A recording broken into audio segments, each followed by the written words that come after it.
No, I'm not live. So anything you say can be deleted if you get it wrong. We'll just do it again. Where are you from? So this is Talkaoke. We're working with In Situ out of Briarfield, if you know that. It's like an art centre in Briarfield. Anyway, tell us your name. My name's Mikey. What's your name? My name's Ryan Dior. I'm a TV presenter. Oh, okay. Okay. Tell us your name, though. My name's Joe Ryan, I'm his twin. Okay. Okay. Joe? We don't look alike, do we? We don't look alike. I don't know. You've both got your eyes and nose and mouth in the same place. Right, so this is Talkaoke Pop-Up Talk Show. What do you want to talk about? Well, there's a hell of a lot these days to talk about, There especially is, yeah. this economic crisis we're in. Yeah. Labour absolutely. and all that, but people don't want. We don't want. Yeah. We don't want politics, do we? On a Saturday, we Well, just what want do- to I go out and shop. And we're down here actually to have a look at the classic car display. What classic car display? Exactly. We had a look on the internet, and it's Yeah. come out to Colne for. We've got a There classic is a- car there is a display. Volks- It's down here on the front. Okay, if There's you lots and lots of. Well, not lots, but there's quite a few classic. Yeah. Mobile. There's a mobile camper. Yeah. There's a couple of classic cars. Nice. Not Okay. a little. I'm a little bit put out because there's not many. Okay. But actually, we came up. I've never been here before. Beautiful village. Yeah. And Where are you? Where have you come from? Wimslow. Yeah. Yeah. Wimslow. I don't know that. I don't know it. Wimslow, where all the footballers live. Oh yeah. So I'm moving from there hopefully, and I have a house in Darwin. You've heard of Darwin? Yes, I know Darwin. Got Yeah, a yeah, house yeah. in Darwin. Yeah. And I intend to sell that. Yeah. And we're having a look around here. Actually, we're going to see a nice farmhouse. But we just wanted to have a look at the village to see how nice it was. And it's Yeah. not disappointed. It's lovely. No, you like Really it? is. You like it? Absolutely. It's beautiful. Yeah. Yeah. And it's got everything. Absolutely everything. I've not seen a supermarket yet. Have you, Joe? No, but Isn't there one behind you? Oh, well, no, that's an express. That's a tech. Okay, you want something bigger? Yeah. We want Okay. a supermarket. Okay, well maybe we can. Where's the nearest like big supermarket? We need to know. Joe Ryan? I'm Ryan Dior. Ryan Dior, sorry. And your name? Ryan. Joe Ryan, yeah, Ryan Dior. Are you off? You're off of the TV because I don't watch TV. No, I work on the TV. I'm not off of it. You're on the TV. I'm on the TV. Ryan Dior, also suicide prevention humanitarian. Right. For the past Yeah. almost 3 decades. Right. So if people want to Google me, Google TV presenter Ryan Dior. Yeah. And as I say, I mean, do you want a job doing this? Because we're always looking for new people. If you're going to move to the area, well, we're always, maybe that's a possibility. we're always looking for That new is a people to do possibility. this job. That's a possibility. You've got to have a sense of humour. Indeed, I'm sure you have. Yeah. You've certainly got the experience, haven't you? Yeah. Yeah, he's really good. I mean, What about you? Would you have a go at doing Of this? course, I'd give it a go. Yeah, Yeah. get a bit of knowledge of my other half, Patrick. Come and join us. We have got Joe. We've got Ryan Dior. We have got. Tell us your names. My name is Sophie and this is my big sister Phoebe. I'm Phoebe. Okay, come and join us. We'll give you a round of applause. Hey, wow, that's some audience we've got there. We're going to grow it. We're going to build up an audience here. Are you local or are you visiting? No, we're visiting. Okay. Congoton. From where? Congoton. Congleton. Very nice out there. Very nice out there indeed. Yeah, And are you here along with your parents? Okay, have you Yeah. seen anything so far? No. Okay, just arrived? Yeah. Okay, so you want to know where the nearest big supermarket is, but I guess you don't know if you're from Congleton. Have you seen any supermarkets? There's one right there.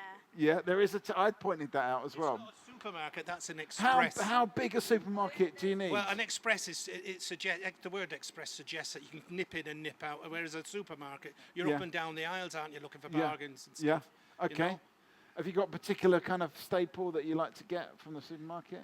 All healthy food. Healthy food, All healthy food, fresh, Yeah. local project. Yeah. Local produce if you can get it. Local right? Right. produce. Okay. There's no point in filling up with fries. Although I Yeah. have a fryer every weekend. You do it. Okay. Okay. Give us a final thought before you go, Phoebe. For the supermarket, there's a Sainsbury's like down the road. Okay. Okay. Yeah. Is it any good? Does it do local foods? Yeah.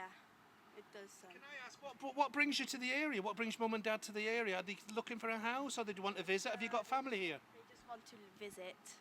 Yeah. Yeah. For just to have a look at the area, or because it's a country? Okay, we need some locals here to tell us about Colne. We do, because we're all. I'm actually not local. You might have heard from the accent. I'm from London. Have you come up all the way from London? Yeah, I've come all the way. Yeah, Well, good on you. Yeah. Good on you. Whereabouts in London? I come from a place called Hackney. I don't know if you know that. Yeah. Yeah, you know it. All movies were made. Yeah, that's All right. the Yeah, old movies were made. Yeah. Some of the Carry On movies. that's right. Carry On Taxi was made round Hackney. Yeah, well, it's a Hackney carriage, isn't it? So Hackney is the place where taxis actually originated in the UK, Absolutely. anyway. So where does this program and who does it go out to? Well, it's not really going out to it. It's more about the here and now, just getting people to talk. But we are going to record it. We're going to put it online, and we're going to connect it to In Situ's website. That's a local kind of. Absolutely, it's great to talk. We need Yeah. to talk, especially with this. Everything is mobile phone now. People are looking down into the mobile phones. Absolutely. Children don't go out and play anymore. Yeah. They're all on their mobile devices. Yep. And it's nice for people, I think, for just one day of the week to put their mobiles away and go out and mix. Absolutely, Mix, yeah, you know, yeah. socialise with people. Definitely. And we need to bring back sitting down around a table with a family. And all mobiles should be just left in another room. Yeah. Absolutely. Yeah. Hey, Yeah. absolutely. Yeah. We need I mean, should Saturday be a no mobiles day, or should I mean? think I wouldn't go that far. I think as far as family and social interaction, it should be a no mobile. In particularly cafes, restaurants, there should be no mobiles in them at all. There's nothing worse than going out Yeah. for a meal and your colleagues or friends Yeah. or sat at a meal table and they're picking up a Yeah. mobile phone every 2 seconds to check their emails. Here you are, we have somebody here. Hello. Hello. Okay, so we have got we've got Joseph Ryan and Ryan Dior. TV presenter Ryan Dior, yes. Yes, indeed. off of the telly. Humanitarian, Off of the- suicide prevention. Okay, and tell us your name. I'm not famous. I'm just Ralph from Nelson. Okay, I'm going to still hit you. Come and join us. We've got a lot. We're really, we're really graced with a lot of important people around the table. We have got Joe Ryan, Ryan Dior. We've got Ralph. We've got Sean. I'm going to turn. Irish name, Sean. Okay, I'm going to turn you up. SH though. Spell SH though. I'm from Nelson, yeah. Okay, because We've got a local guy. We've got a local guy. That's one good thing. we've had a few people. We had somebody come from Congleton. You're from Wilmslow, is that right? Wimslow, Darwin. Winslow. Darwin, yeah. Okay. And they just want to know what is the vibe around here. There's a question about supermarkets, but it goes further than that. What is this area all about? Could you tell us? I know you're from. It's steeped in history. Where are you from? Well, Nelson, but Do you know about Colne? yes, I come to Colne regular, mainly for kind of like work-related projects, and I find it nice. I think it's got more character. The town centre. I think Colne has managed to hold more of its character than has Nelson, so that's nice. Okay. Well, it's a traditional village, isn't it? It's everything is built. Everything is stone. It's built in stone, and it looks as if it's been here forever. So it's a beautiful traditional village. Come join us. Come sit down. We'll give you a round of applause. Okay. Okay. Right. So, tell us your name. Keith. Keith. So we're just talking about basically what is going on in the area. What's happening?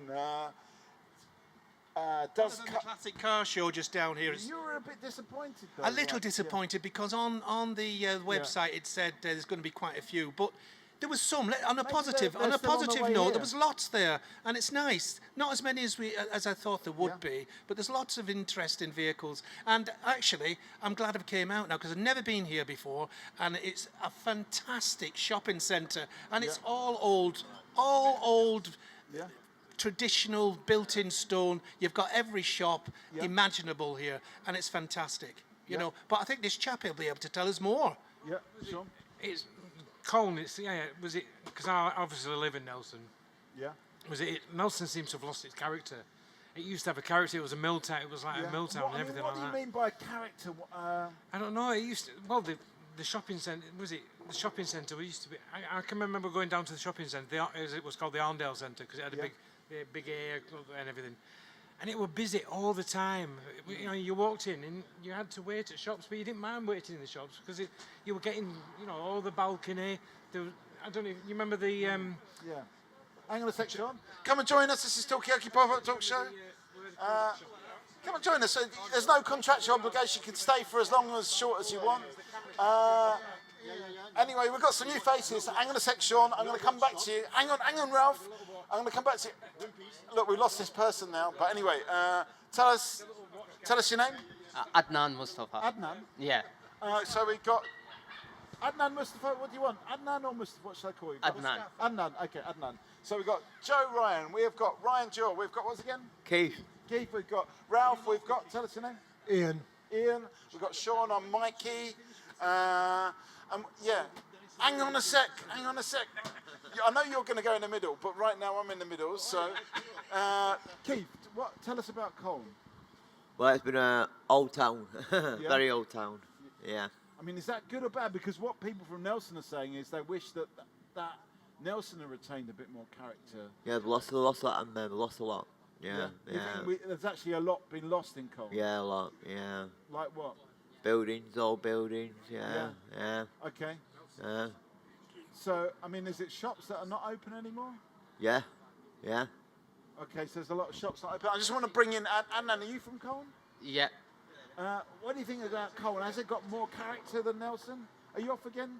All right, okay. It's- Come and join us anytime. Anyway, Adnan. Colne is nice place because it's a old town, so I was nice here stay. Yeah, so it's a nice, the oldness, but what about Nelson? Sean, when you were saying that it's a little bit diminished in Nelson? It just seems to have lost all its character. Yeah. It? Because Colne seems to have kept it and got better. I'm sort of considering moving over to here, kind is of there thing. anything that Nelson can learn from Colne, or is it just a different town? I don't know. I don't know what Nelson can do. It's just got to the. Yeah. I don't know. It needs a complete overhaul. Yeah. You know, it's just like I say, it's lost its character. It used to have so much character. There's so many pubs that. Yeah. Even was it the Lord Nelson, the main pub in the town, is shutting this weekend. Yeah. It's closing. It's closing. Yeah, that's another pub that's disappearing. Ian.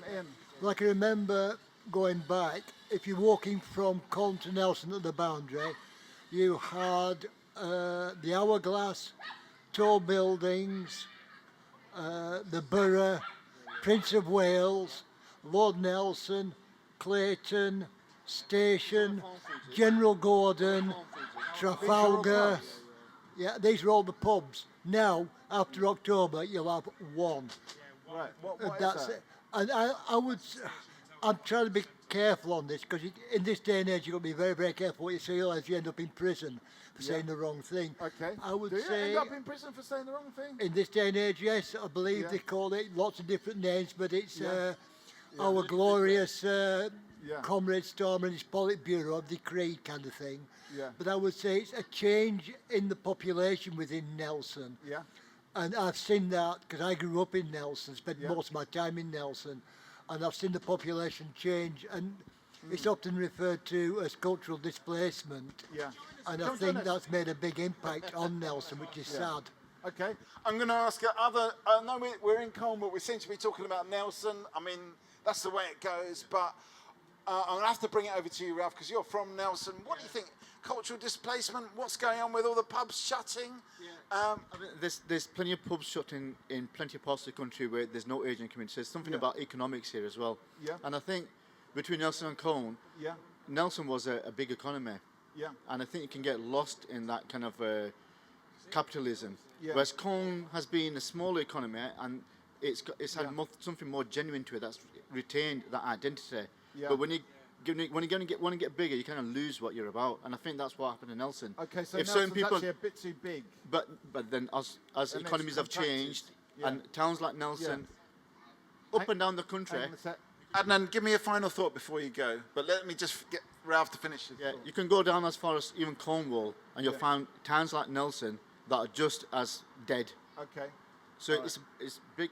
It's online shopping, internet. All these revolutions have changed everything, haven't they? Okay. All right. So towns are dying. Maybe Colne is the exception that proves the rule. But and then give us a final thought before you go. I mean, are you worried that Colne's going to die? Have you been to Nelson? No, it's Colne is I like it because Yeah. Colne. I'm living in Colne, so my child is here schooling. Yeah. So everything is It's a good place. Yeah, good place. And what keeps it alive more than maybe Nelson? What is it that keeps Colne alive and keeps it going? I'm not too sure Okay. because I living here. Just I know it's Colne is Yeah. better is place. Okay, so Colne's a good place. Thank you, Adnan. I'm going to hit you with a round of applause. Okay. So where do we want to go with this? It's kind of, come and join us. Yeah, you can bring the dog as well. We've got a special sound effect for the dog. What we're talking about is Colne seems to have that a bit of life. Is it because it's a slightly smaller place? Everything's on a smaller scale. I mean, you're from Wimslow, is that right? Is it a similar, or Darwin? Are these towns struggling? Is Ralph right? Is it about the online shopping or big? It's about the locals. It's about the locals looking after their high street, the local high streets, looking after their shops and shopping locally. That's what it's about. The reason the pubs are not just in Nelson and wherever are closing down, Sean, it's because it's all over the place. It's all of the price of a pint now is what, five, nearly £6 in some places. The price of a pint. Down You my know, way, definitely. Yeah. absolutely ridiculous. So, and with the supermarkets, people are buying in bulk, etc. But here, I think the people are looking after their locals. They're looking after their high streets. They're shopping locally. As you can see today, they're out in this beautiful sunshine, and they're shopping locally, and that's what people should do. Shop locally. These huge supermarkets can look after themselves. They'll never shut down. Never. Yeah. Okay. I come to the butchers of Colne to Okay. get my stuff. You know what I mean? Okay. So you're shopping locally, but shopping locally in Colne. Yeah. I mean, do you agree? Well, with what you've got just Ryan's saying? this has got so much more variety to the town. Was it? You can get anything you want. Was it where Nelson? I don't know. Nelson just seems to. Was it? It's lost more and more every year. But Nelson's got a bit of a lifeline now because I think finally the council's bought the Pendle Rise building. Yeah. Next year it's going to get demolished, Yeah. and whatever's going to be rebuilt has to be thought well. Just what you're saying here now, preference should be given to local people, local identity, not about your big, multinationals and that kind of thing. It's all about helping each other. It's all about helping each other. As you can see, they're spending 3-point-something million on this sort of Arndale place. I don't know if you've seen it, but we've walked past. And Colne? just here, it's just somewhere here. They're spending. The market there, they're spending 3-point-something million on that, and there's oodles of shops here on the highway, so there's always room for that. And to see that means that the economy, local economy, is doing well, and it's doing well because the people are looking after the high street and shopping on the high street, and the high street are looking after the locals too. As you've just said, everybody's looking after each other. It's tick for tack. Do you know what I mean? If the locals want a good shopping experience, they'll expect to be looked after by the local shops. And the same applies for them. They should look after, and they are looking after and shopping locally, Yeah. But I'm glad I came out here today. It's beautiful. Well, I'm very glad you came here today as well because we needed you just to kick this off. Look at it now. Ralph, you're going to go in a second. If you do leave, give us a final thought before you go, because it's always good to see where this conversation is going. But it seems to me it's almost like cultivating a kind of vibe, isn't it? Final thought is I will be back, but I think as two towns who are neighbours between each other, Nelson and Colne, we should look at each other and listen to each other and support each other. And I think Nelson at the moment has got things to learn from Colne, definitely. And what would you say that is? Just Well, just what this gentleman said, a kind of having loyalty to your local roots. Yeah. Ryan, having loyalty to your local roots. Yeah. And then finding your identity, having that niche, because we all don't want to be the same. Diversity is good. Okay. And then you take the best out of that. So in a way, you've got to develop your identity. And of course, integration. It doesn't matter who you are, what religion you're from, to integrate. Everybody should learn to integrate, and bring each other together. And that's what it's all about, really. That's what it's all about. Sean has come down from Nelson Yeah. to the butchers, which is brilliant. Yeah. He's supporting the local economy. He's coming down for his butcher meat, you know. Yeah. And as I said, I've seen everywhere here, and it's going from you know, strength to strength. This high street, it's lovely. As I say, my first time here, and I'm looking for property just outside. Maybe Sean, you can guide me. I want a nice cottage bungalow, not overlooked, but somewhere nice, rural. Well, just outside. I'm going to have a look at a Is farmhouse. he going up and down the M65 looking for somewhere in this area? Absolutely, absolutely. Okay, so if anyone's got any tips for Ryan, if anyone wants to... Barrowford and Fen, was it Barrowford and Fens? Barrowford is just sort of like over that way. Yeah. It's more a village is Barrowford and Trodden and Winewall, and that. Also, we were talking of Yeah. I'm going to say we've got some new visitors, so let's give them a round of applause. I'm going to turn up my sound effects a little bit in this wind. Come join us, don't worry. You don't have to say anything, and you know there's no contractual obligation. As I said, we have got Joe, we've got Ryan, we've got Ian, we've got Sean. I'm Mikey. Tell us your name. Julia. Julia. Okay, so right, I mean, this is Talkaoke. We can talk about anything. It's a pop-up talk show, but right now we're talking about the fact that maybe Colne's kind of got its recipe a bit better than Nelson in terms of finding an identity. And, you know, the town today, anyway, on a lovely sunny day like this, feels like it's flourishing. We've heard from Keith, who said, didn't you say that quite a few shops have closed down, but at least it's got a vibe to it. And that we're trying to, you know, is there a recipe to kind of keep going? And that's what we're talking about at the moment. But Ian, you wanted to say something? Yeah, I think as well, we're very lucky in Colne. Yeah. We've got a really good, strong town council. Yeah. And that makes a big, big difference. Yeah. You know, I'm non-political, Yeah. but town council, we work together. We've got the Colne Neighbourhood Development Plan, Yeah. which one of the town and district councils spent 6.5 years working on. Right. And it's turning things around. And I believe I've heard that Pendle Council are not happy with Colne, Right. because since we got this neighbourhood development plan, we've actually been able to turn down planning applications which in the Right. past would have been approved and would have been detrimental to Colne. We can now turn around and go, no. We're Okay. fighting the developers. Yeah. We're trying to save the green spaces. We're putting on town centre events. We've got quite a few each year, and we're trying as best to bring the people together as a community. Yeah. Okay, well, that's really good. That's definitely a round of applause. Come and join us. Don't worry. Yep. But anyway, so we're talking about. So you're saying it's about local people getting together, the councillors. There's a political side. Does it need to be political? No. You say no. Old-fashioned values, old-fashioned common sense values. Yeah. You look after other people, be kind to each other, talk to people, and support your local. Exactly, and Yeah. support your local high street. That's what it's all. It's simple, old-fashioned values. You know. Perhaps it might be an idea if you nip along to Sean's place, and we might do something for that place. What do you reckon? Yeah.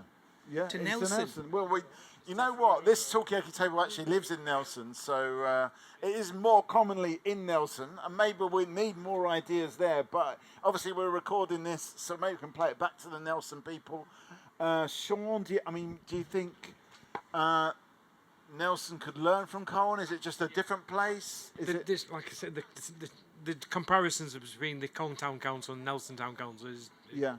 Chalk and cheese, is it? very chalk and cheese. They just care. Colne seem to care about. They just Yeah. seem to care about it. You know, you can tell. Yeah. Do you think it might be partially due to incomers? Yeah. Do you think it's partially due to incomers that are not particularly au fait with the local routines, or do Yeah. you think maybe the people are getting older and the younger people are moving in and they're not as they haven't got the old-fashioned values? Well, Ralph, who was here earlier on, I think he's just over there, was saying it's down to like decline, industrial decline, and the fact that there's less money coming into. You're offering me a drink, Ralph. I'll have if you can find one, I'll have a double espresso. You can do one for me, thank you. But Ralph, just while you're here, you were saying that the reason why Nelson, this is chalk and cheese, is what Sean's saying. Yeah. Is it down to what is the reason for that? Is it the industrial decline? Is it too many people moving into Nelson? It's not got a stable community. What would you say it is? I would say it's definitely more. It's more about economics. Yeah. Because the commuters who are in Nelson, they do love their town. I've been in Nelson all my life, and I love Nelson. Yeah. Whatever's good about it, whatever's crap about it, and Yeah. the crap stuff, I'll say it's crap. Yeah, but that you means actually I'm love the looking- crap stuff as I love well. it's my home. I love it. Yeah. But if up and down the country, and there's I forgot the lady's name now. It's probably going back 10 years ago. Some government lady went up and down all towns in the country. But how do you revive these towns? Yeah. Because this is very much about economics. Economics is a massive, massive factor. So if Nelson was to look how to get back up, Yeah. it wouldn't be looking to attract like Next and all these kind of like Primarks and that kind of stuff, because that's not the road now to go down for towns like Nelson. Yeah. And what they found is that I forgot the lady's name, Maria something it was, is from all the way down from Cornwall all the way up to the north of England. I think Portus, isn't it? Maria Portas, that's Yeah. right. And so what she said is that towns like Nelson should no longer be looking to see how do we keep the big multinationals. It's about Colne as an example. Like growing their local. And you may have some businesses. additions to that. Yeah. But people, if they want to go out on the whole, if you want a night out, you'll then have that choice between what you do locally, if it's like a drink or something like that. But if you want to go out for a concert or something, then you go out for that concert or Manchester or something. So towns like Nelson Colne shouldn't want to be like, Yeah, you know. so they've got, as I think we were saying earlier on, they've got to develop their own identity, and they've got to. Yeah, you've not said anything yet. Any thoughts on any of this? Is it Julia? It is. Yeah. And I've only lived here for 9 years. Yeah. I've only visited Nelson on very few occasions. Yeah. And I don't feel really that I can contribute too much because I'm not local. Yeah. But I mean, what do you think originally. about Colne and this idea? Because this is what Ralph was saying, that it's about developing what makes Colne Colne and what actually gives it that vibe. Is it things like this 70s festival? Is it the kind of the stone? Somebody said everything's made out of stone. What do you think gives Colne its kind of uniqueness? Well, obviously there's the history. Yeah. Do you know much about the history? I know something about yeah. history. Yeah, I'm actually live in Trawden, so Okay. that's an industrial village Right. originally. With clog making and weaving, and so a lot of the industries obviously are closed. Yeah. So you have to look to develop other industries that are going to attract people because they'll want to be employed, and then they'll want to spend their money in the same area. So my experience is, I think probably I'm attracted to the music side of things that Colne has to offer, such as the Blues Festival, such as the local bands, such as days like today. Yeah. And the weather plays a part too. Is it sunnier in Colne than it is in Nelson? Well, I'm originally from the south coast, so Oh, the right. answer's definitely going to be no. Okay. The sun shines on the righteous. Okay. We're all Okay. here and the sun Okay. is shining brightly. Absolutely. Okay. All right. So come and join us. This is Talkaoke Pop-Up Talk Show. Everyone's welcome. Yes. Come and join us. Yes. We've got Sean. We've got Ian. We've got Julia. Julia, are you off? We've got Ryan. We've got Joe. Come and join us. Have a seat. You don't have to say anything. We'll just get your name. Tell us your name. Hello, Dan. What's it? Diane. Diane and Cherie. Cherie. And we got Sean. We got Ian. Julia, you off. Give us a final thought. What do you think we should be talking about here today? Where do you want this conversation to go? It's putting me on the spot a bit. I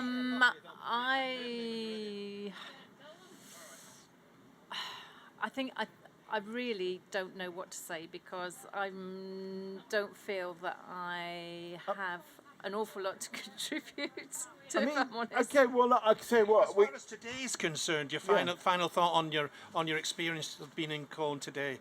Today's been really enjoyable. I've come with a friend who is from Colne originally. Very kindly has shown me around and enlightened me on some of the original things. So, reminiscing and enjoying time with her. Great to reminisce. And I met somebody actually from Hastings who and that's where I'm from originally. Okay, so one of the things people have been saying is there's people coming into this area, maybe that. Cherie, are you off? Are you just taking a picture? Okay, yeah, okay. And are they actually adding to the culture? Are they taking away? What do you think? That if you got incomers, I think you said, didn't you, Ryan? Well, in Trawden they call them off-commoners, and I'm one of them. Yeah. But I've contributed to virtually all of the services in Colne, in Trawden, where we've taken up all the facilities. We're the only village in Britain that manages, that owns all our facilities. Right. So the pub, the community centre, the shop, the library. Wow. Trawden in Bloom. I've contributed to all of those. That's a perfect example of the local community backing its local high street pubs, clubs and shops. That's a perfect example. Exactly. Thank you. Yeah. So thanks for that. That should be ironed out right across the board, right across England. But also it kind of says as well that people coming to settle here are actually contributing in a way more. Sean, give us a final thought. But can you give me a second? Because I just want to bring in Diana and Cherie, because we're talking about... Oh, okay, give us a final thought then. Go on. Final thought? Yeah. I don't know. I think if everybody works together... Yeah. Regardless of race, whatever, it doesn't matter, There's a quote by Janet Jackson on one right, and it says, "In complete darkness, we're all the same. It's just our knowledge and wisdom that separates us. Right. Don't let your eyes deceive you." Okay, I'm going to hit you with a round of applause. So we've got to rely on the wisdom. Keith, come and get back involved in this conversation. Okay, yes. Keith, what we're saying is like, what it's really about is people just putting stuff in, it doesn't matter what it is, who they are, they're just contributing to the community. I think that's fair to say, isn't it, Ryan? Absolutely, absolutely. Everybody has a capacity to contribute, no matter how able-bodied you are or not, mentally, online, etc., and so on. Everybody has the capacity to contribute.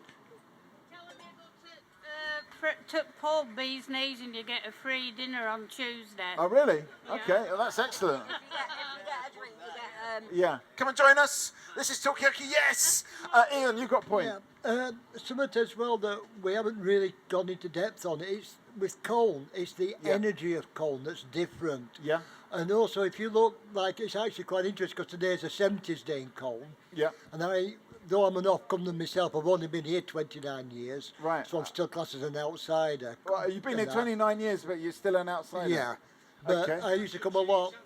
Yeah. Yeah. Well, no, because if I try to get at the energies are called. Don't forget, in 1968, if you look at the old back up to the Colne Times, there was a major, to the locals, a calamitous event.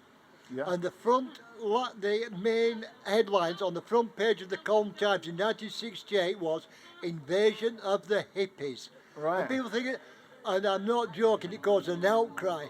And by 1973, in a publication called The Alternative Guide to England and Wales, Colne was actually described as the hippie capital of England and Wales. Wow. And it had one hell of a thriving. It's still actually, in fact, it's one of the very few counterculture communities in England and Wales that has not changed since the 1970s. Wow, okay. This makes Colne unique, and it's that energy that draws people in. It brings people together. It gives them an identity, and it doesn't matter if you've only been here 6 months or a week. You suddenly you take on the identity of Colne. It's like you absorb the energies of Colne, and you become a Colner. Okay, so Colne is a bit of a counterculture place, and it has been since the 60s. The capital of counterculture in the 60s and 70s. Did you know that? No, I'm talking to these people over here. Did you know that Colne was a capital of counterculture in the 70s? No, you didn't. Okay. In the 70s, Yeah. free love, smoking dope. Yeah. They were great times. Was it? Yeah. Was it like that? Was it like that in? Yeah, free love and Yeah. wacky backy. Yeah. Yeah, Yeah. speed Is also. it still like that, or is it? Yeah. Okay. Yeah, you can have Okay. a bit of free love when you want. Condone that these days. We can't condone wacky backy and stuff these days because of the mental health crisis. We just Right. can't condone that. But in the 70s, I think they were all really semi-responsible for what they did and what they Yeah. smoked. But as you said, it was fantastic. I remember the 50s, 60s and 70s. Yeah. Great times to live. Fabulous times to live, you know? Yeah. But Yeah. it's all about people helping each other and the community combining with the shops, all helping each other out. And that's why I think Colne has survived. And let's Diane, give us a final thought before you go. I mean, does Colne still retain that spirit? Does it still? And what is it that? Is it just where it is, what it is, just the? Characters, everything you can think of. Yeah, Yeah. we love Colne and we always will. Yeah. Bonnie Colne. But what makes it so open-minded and so kind of alternative? People. The people. Okay. It's the energy. Yeah. Okay. It's hard to explain to people and that, but it's just that unique energy. Yeah. Like, for example, in the 1970s, Yeah.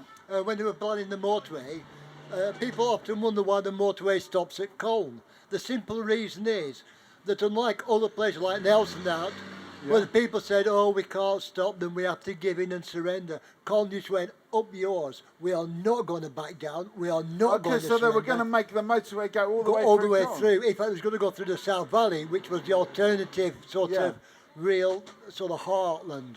Yeah. And it was the sort of the hippies, the freaks, Yeah. and mainstream came together, and they stood up against the system, and they won. We beat the man. Okay. So if you want to know why you just suddenly get stuck in traffic, as soon as you hit Colne, you can't get through to Skipton. That's all thanks to you guys. And come and join us. Okay, Keith, have you got any thoughts on this? You've been a little bit quiet, but I mean, do you think Colne's got a special character? And I just want to put this out to anyone that's listening. Come and join us. There's no age limit.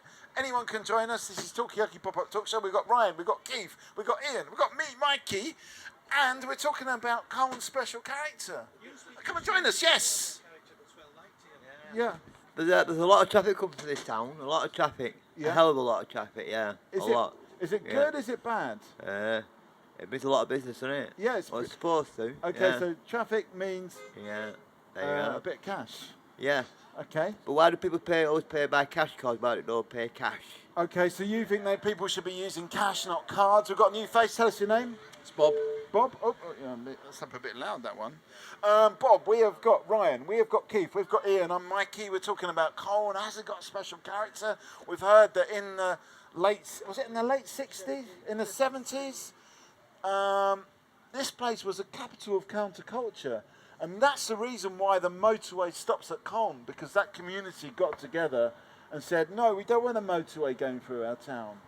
That's what we're talking about at the moment. Are you from Colne, Bob? Yeah, I've lived all here. Well, not all my life, but most of it. I mean, do you agree that Colne's got a special character? Has it got? It's kind of, people have said it's quite open-minded. It's quite. Well, I'm in my 70s now, and basically, Yeah. I was brought up at the bottom of Colne. Yeah. And it was a two sort of different types of people in Colne. Right.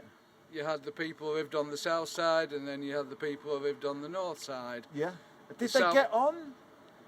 Yeah, to a degree. But Yeah. the point being is that you had a certain stigma if you came from the wrong side of Right. the town. Okay. Yeah. Go on. Can I just ask? Yeah, go for it. What do you think has contributed to the survival of this high street and how it's kept its hustle and bustle? What do you think? Personally, what I think is that I remember when I was a kid, and there was quite a lot of depravity in Deptford. Right. Down south. Yeah. And a lot of people from Deptford came to Colne. You're talking about Deptford in London? Yeah. Okay. And There you Come go. on, There you go. Come on, join us, yes. Hang on, Ian, give us a final thought. Come and join us. Tell us your name. Brian. Brian. So we've got Bob, we've got Brian, we've got Ryan, we've got Keith, we've got Ralph. Got Ian's going to go, but give us a final thought. So it's great to hear this history and the amazing amount of history that this town has got. It's kind of incredible. Ian, give us a final thought. Grab the mic. Hold the mic for us, thanks. Yeah, I think it's because of the unique makeup of Colne and this sort of like really good culture where we still got alternatives in Colne. Yeah. People who came here in the 70s got stoned, forgot what they were doing, and they're still trying to work out what they're doing now. So they, right, okay. That we need more people like that. But it's that kind of energy, that sort of caring one, that that compassion. Yeah. I think that energy has lasted because just look at the high street. Yeah. Look here. But can I just ask Bob, what do you think attracted them from London to here, as you were saying earlier? Well, maybe we should ask Brian about that because. I'm too cold and I want to go home. I know the feeling. It was 15 I want to go degrees. home.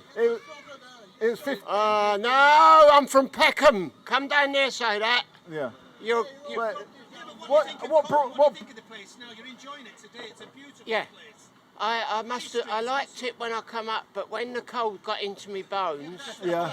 I mean, what brought? The question is, what brought you from Peckham? My sister. Your sister, okay. She lives down near the station. Been here 20 years. Right. I've been here 3 years, and that's enough for me. Yeah.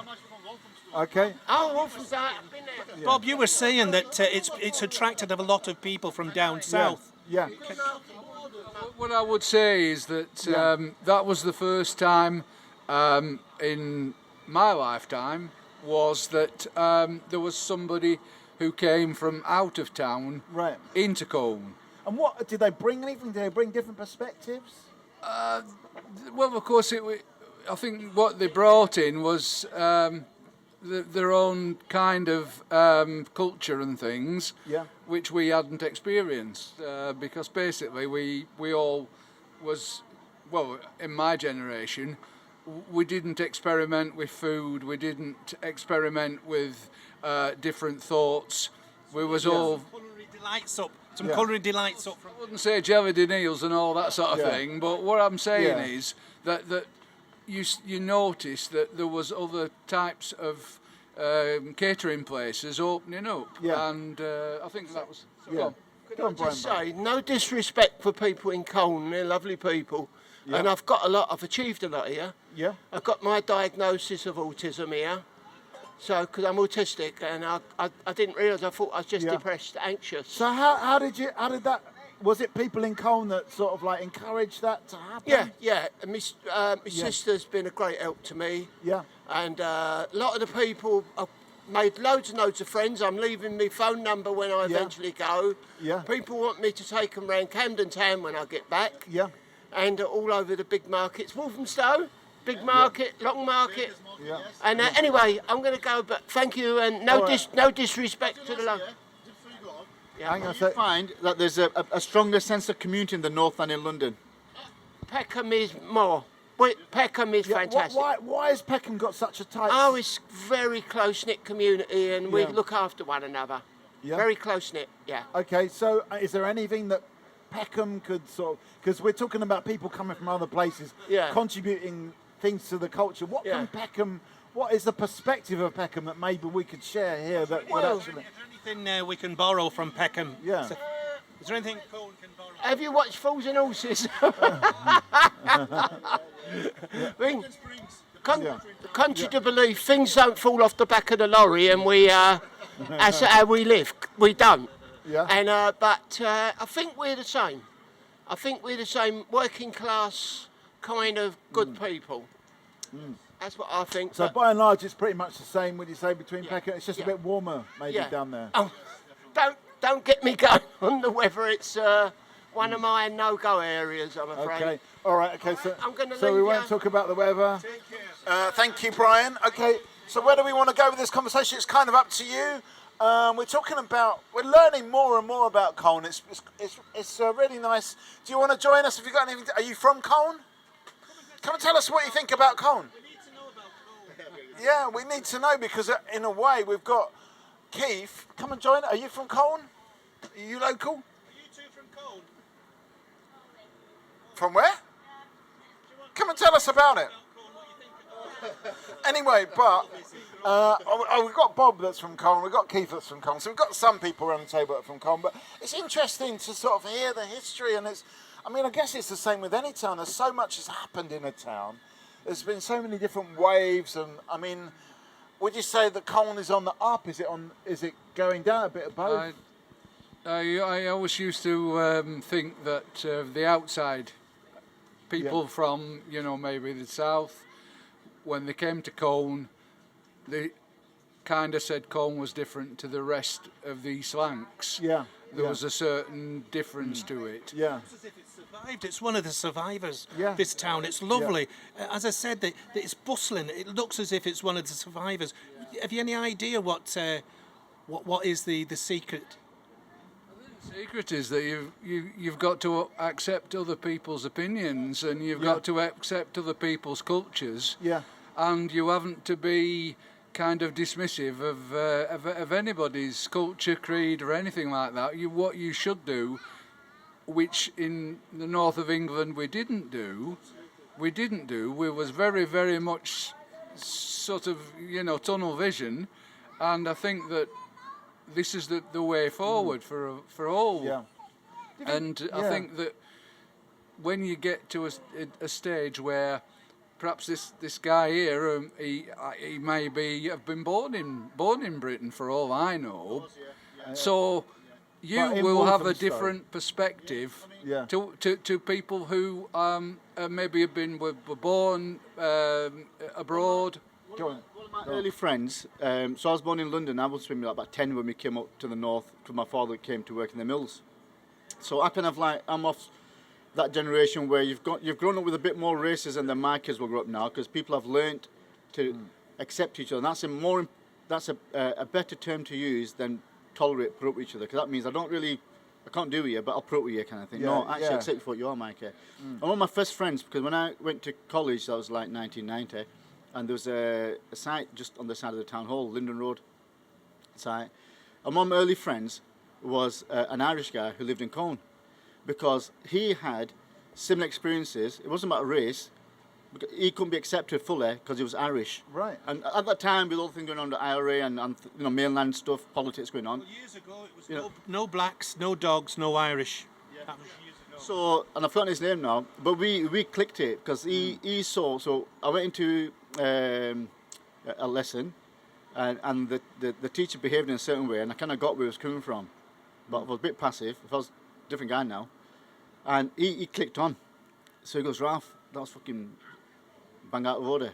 I got it was. So we got this solidarity thing going on, and it's about justice. It wasn't about race. Yeah. It wasn't about one, person being better than the other. It's about justice and equality. And if you look at equality today, the way the legislation is, it's because what people have gone through, and they've protested against it in a orderly, civil way, not going into violence. And things are, whether we take from grassroots up or government down, things are a lot better. But where it matters the most is at the street level. I mean, what about Bob's point about, in a way, seeing the value of different cultures, seeing them as not a threat necessarily, but bringing different food styles, different ideas. How do you kind of cultivate that rather than a sort of negativity? Yeah, I mean, like the work we're doing, I work for a place called Building Bridges in Pendle, and we deliver work in primary schools around diversity and cohesion. Hang on a sec, Ralph. Let me just Keith, let me get a final thought from you before you go. Get back home, I love you. Okay. And one of the things we say to kids, because they've grown up not knowing anything different, but there could have been a time, there would have been a time for your parents, your grandparents, where if you went out to eat something, you wouldn't have the options to eat what you want today than what they had 30 years ago. And if you just think about those two things, how boring is that? Yeah. How exciting is that you can go out today and think, right, what do I want? Kebab, pizza, curry, what? Fish and chips, pie? You've got choice, because that diversity, when people have moved around the world, they bring everything with them. Your clothing, your food, your culture, your language, and that is a really good thing. And it's also important not to lose your heritage and your own culture, but to integrate. It's very, very difficult for people to integrate. I'm not taking any religions, singling out any religions, because religion is really a cause of a hell of a lot of problems. But it's all about respecting each other's culture and individuals not forgetting their heritage. Ryan, I agree with that, because again, through personally and professionally, there was a term once upon a time that used to be used about amalgamating, and we said no, it's not about amalgamating, it's about integrating, because amalgamating is kind of like you may compromise something culturally or your kind of your social trend or your religion, but no, be who you are, but be the best of it. And one of the things I say personally to my kids is, in society, in the world, there's good, bad, and ugly. Anyone can be good. It does not discriminate between race, colour, anything. And anyone can be bad, anyone can be ugly. Yeah. Someone's bad, they may not be a bad person, they may have a bad habit, they may be an alcoholic, or they may be on drugs, and there's reasons for that, which you need to unpack. You can't judge that book unless you know that book, type of thing. You know, so it's trying to broaden the horizons of our young people, that yes, retain your identity. It's not about amalgamating and letting go. It's about integrating and being who you are, but being the best of who you can be. Okay, so there's good, bad, and ugly, and we can be all three. Hopefully more good than bad or ugly, but I'll let you judge that. I'm going to bid you farewell on that point. Well, okay, my final thought is. Why have you got all these bin bags? Well, because I'm in the throes of selling my home. I'm looking around here for a nice home. On the outskirts of Colne. For the reason it's a beautiful town. It's lovely. It's thriving. The people are nice. And my final thought is, be kind to each other. Be kind to each other. It's so easy to be kind to each other. Ryan, before you go, you've done such a good job in helping us get this going. I don't know what I would have done without you. I just felt you needed a little bit of a lift. Thank you. You're in the same business as I am, TV presenter, but humanitarian. I must just say that if anybody's struggling anywhere, it doesn't matter what creed, where you're from, what religion, to Google humanitarian TV presenter Ryan Dior. I'm a suicide prevention and depression prevention humanitarian, and that's what I do. Everything is free. I talk to people and save lives, and that's what it's all about. That's fantastic. Please talk to each other and be kind. Be kind. Ryan, thank you very much for that. That's a great final thought. But I want to leave you with the idea that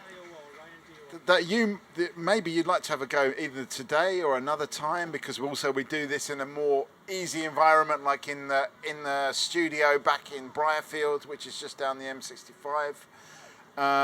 Maybe you'd like to have a go at this, and email me. I'm more than delighted to. Have you got your email on your website? Absolutely. Well, send me an email, It's DIOR. Yeah. Have you got it? Have I come up? Yeah. You're there? Yeah, absolutely. Yeah. Wow, what a sound effect! So absolutely, I'm here to help everybody. Yeah. I think you do this job well. You know. Well, yeah, absolutely.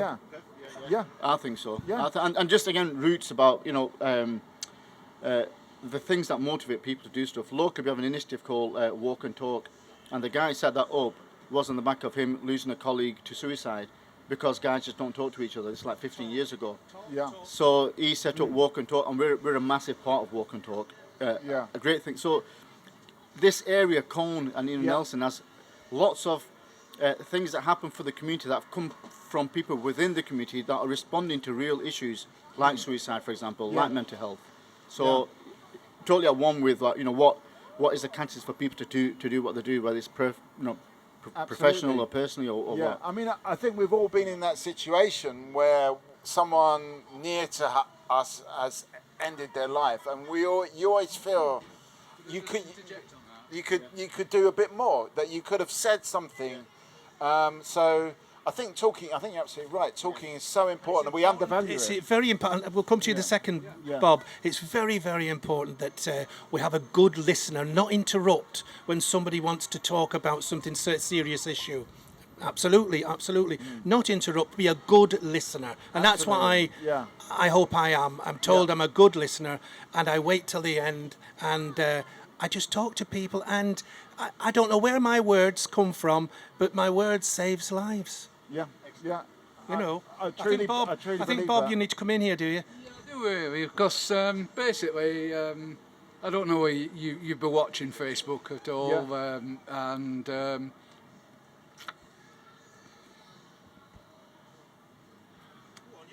Yeah. All right, take your time. Take your time, Bob. Take your time.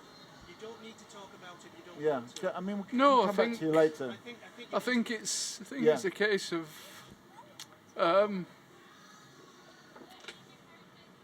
on, we're listening. Yeah. We're listening. no, it's just not really me. Yeah. There was a group of us lads.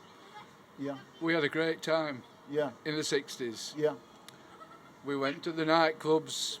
Yeah. We had a good. We didn't do drugs. We didn't do that. We danced the night away. We all was lads who played football. We just played ordinary things which guys of that age did. And I had a mate, a good mate. Called him Norman Buchanan. And we all had no, and we all more or less went our different ways. Norman was an epileptic. Right. Norman was an epileptic, and he was segregated from all the different lads because he was different. And whenever we used to see him, I used to say, "What about Norman?" You know, and they said, "Oh, don't take Norman because he freaks out a bit," etc. It wasn't very much understood there. There was It not was understanding. people didn't understand epilepsy. They thought it was really something like, you know, kind of like it's not right in the head type of thing. Anyway, changing the subject slightly, I encouraged Norman to come with us. He was under the impression that he wouldn't ever be able to drive, he wouldn't ever be able to do anything at all because he was different. Yeah. And I had a niece who was epileptic. And I said to him, I said, she won't be able to live a normal life. I says, you will be able to live a normal life. I said, you come with us. I says, you come with us. Mm. I said, I'll look after you. I'll keep my eye on you. He said, everybody drinks. He says, and I can't drink because I'm epileptic. His condition, Yeah. And he said, I want to have a good time. I want to have a good time. I want to enjoy myself before. Yeah. He said, I don't want to paint the town red. Anyway, so we took him into our fold. What a guy. He was a real, true mate. And what upsets you? What upsets you about The that? main thing is he committed suicide this weekend. This week. This weekend? Well, I'm so sorry. about 2 days ago. Wow. I'm so sorry, Bob. Yeah. I'm so sorry to hear Yeah. that. And it's clear that you're so upset and you were very, very close to him. Yeah. And he'll know that. I mean, the Yeah. fact that you've had decades together, Yeah. decades and We decades haven't, together. That's the thing. We haven't because of the fact Norman had a bad time in his marriage. Right. He had a bad time with his children. His children disowned him. Yeah. And he was such a nice guy. He Yeah. was just misunderstood. Right. And basically, whenever I saw him in Colne, he didn't want to talk about the past. He didn't want to, Yeah. all he wanted to do was talk about his hens. Oh, that's Right. lovely. That's lovely. Yeah.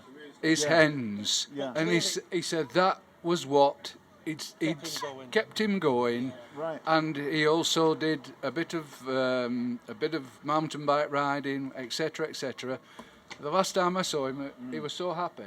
That's brilliant. That's So happy. And then my wife said 3 days ago, she Yeah. said there's a post on Facebook, Yeah. and she said that Norman's gone missing. Yeah. His sister has put a post on asking if anybody's seen him. Yesterday, I got an email. Yeah. Norman has left us. Yeah. He's taken his own life. Yeah. In Slippery that's- Hill at Foulridge. Yeah. I mean, that's obviously just happened so recently, and it must be. That very was raw. yesterday. Oh, it's very Yeah. rough. But clearly he'd have known that you loved him, and he did. absolutely beyond any shadow of a doubt, he'd have known that, and Yeah. he would have loved you in his own way also. So Well- you can take some comfort with that, you know, and it's understandable. It's very, very raw now, you know. But do keep in touch with me, and I'll support you all the way. Ryan Dior, Suicide Prevention Humanitarian. Do keep in touch, and I will talk to you. Yeah. Nothing. I don't charge for anything. No, Yeah. you're right. My payment is seeing people happy. That's Yeah. my payment, seeing people happy. Yeah. But Bob, I'm glad you shared that with us. I really, really am. I knew And you it'll was be a going. Yeah. I knew you was going, and that's why I interjected. It wasn't that I wasn't. I just Yeah. thought, Oh, no, you that's know, it was fine. something which you No, would I mean, understand. I think it's really important to hear these stories, and and I think there's always. I mean, it's happened to me as well, and I don't know if it's happened to you, Ralph. Ralph, have you got any thoughts on this? Yeah, I mean, it's how can I say it? This is the characteristics of a good community. Yeah. That as strangers, we've been able to just share something which is really personal, Yeah. and we can all resonate with it. Yeah, yeah. And it's obviously and that matters. It's a very Yeah. sad thing to Yeah. hear, but Yeah. also we're kind of sharing that. Absolutely, because Yeah. that load, some load taken off, Yeah. helps you to move on. Yeah. And it's not about letting go and leaving things, forgetting, no. But how's that experience going to shape you today, moving on with, Yeah. have I, those who I should be loving around me, do I give them the time to say that I'm here for you, I love you? Yeah. And what can I let go of useless things that take my time to preoccupy myself with things that actually matter? Yeah. Kind of thing. So what a great, this is not planned, it's natural, isn't it? Yeah, And that's what good communities do, they respond to natural things that happen. Yeah. So I think this is, for me, is a great experience, and I can relate to it, because it's just one of those sad things that I don't know many people who have not had direct or indirect experience of something like this. That has shaped them. For me, it was like 11 years ago, and I'm 52 now, so like just 40 at that time. Still relatively quite young in my kind of like being kind of. I got married late, so I was like 37 when I got married, and we had one child at that time. So it kind of impacted me in a way it would not have done had I been a few years younger. So I think a great thing, honestly, a really great thing, and good luck to you, honestly, being strong and moving forward. Yeah, because it does show so much strength just to come out with this. Come and join us if you want to. Yeah, come and sit down. Come and sit. Men being able to express their feelings and express their pain. Yeah, absolutely. Hi, I'm Vivian. I've met you before, Mike, at Nelson, Yes, and I had a yes. chat. I'm Vivian, and I'm just listening to you guys talking about, and I guess we're talking about men's mental health at the moment. So I feel obliged to come in. Yeah. Because 3 men in my life committed suicide within 3 years of each other. Wow. We don't really call it committing suicide. Took his own. I know it sounds like a crime. Yeah. Well, actually, the last coroner did say not long ago this was considered as bad as murder. So I do know all the implications of the committing suicide. But all 3 of those men, there was my partner, then my son, and then my brother, and then my brother. And although it's very, I mean, it's painful, but for all 3 of those men, it was because they were unable to express themselves to other people. They believed that they had to keep everything inside and to behave in a way that society said that men should behave, which was to be strong and not go and find help. Yeah. And even myself, I was a trained psychiatric nurse. I couldn't see all the signs that were there of what was going to happen to those 3 men. Yeah. And I think that the thing about, people, even women sometimes, although they can talk to their friends, they find it difficult to express the deepest fears that they have inside. A lot of people live through the whole of their life carrying fear, and we've got to go out there and be brave about things all the time.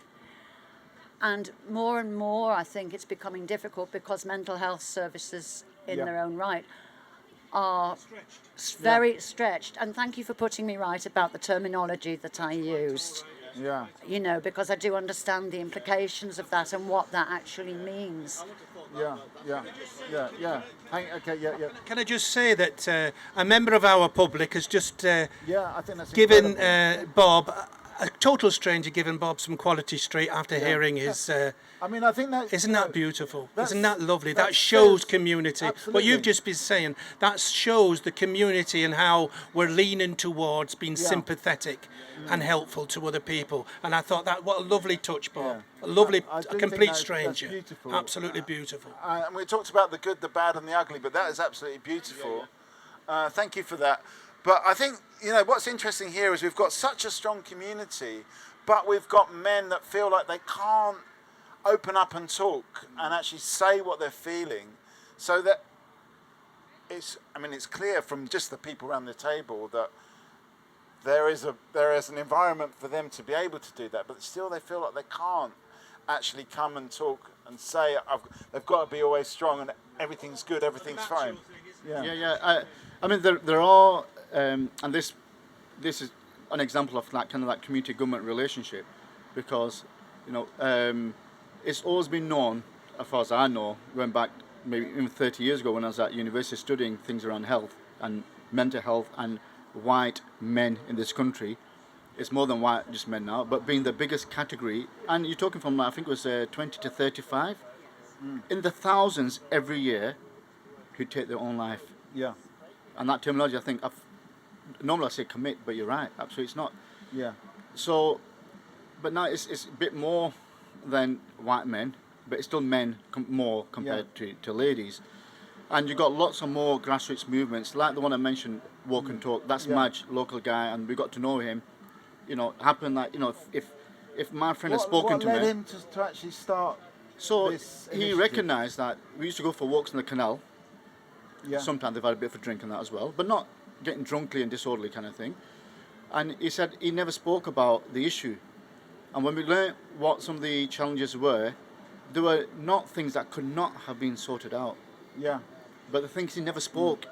Yeah. Because, again, that kind of macho dynamic that we don't, you know, we're macho guys, we don't speak about, you know, stuff. But, so that led him onto that walk and talk, and that's been going for like 12 years now. I mean, that's the thing, You is know. that you really feel like the care is there, people care about each other, but the other side... It's like, in terms of the governments, when it comes to government services and investment in this kind of thing, so in terms of that attitude about talking, you know, how does it go into schools? How does it go into high schools? Yeah. You know, how does it go into colleges?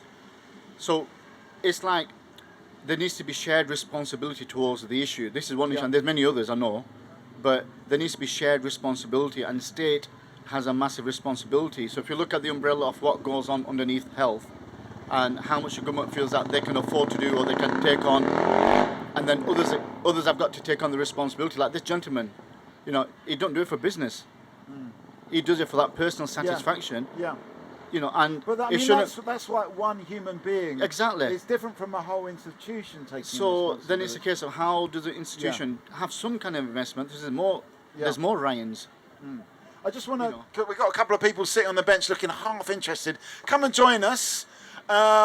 We've got Ralph, we've got Vivian, we've got Ryan, we've got Bob and Mikey. At the moment, we're talking about men's mental health, and we're talking about: is it possible for men to reach out?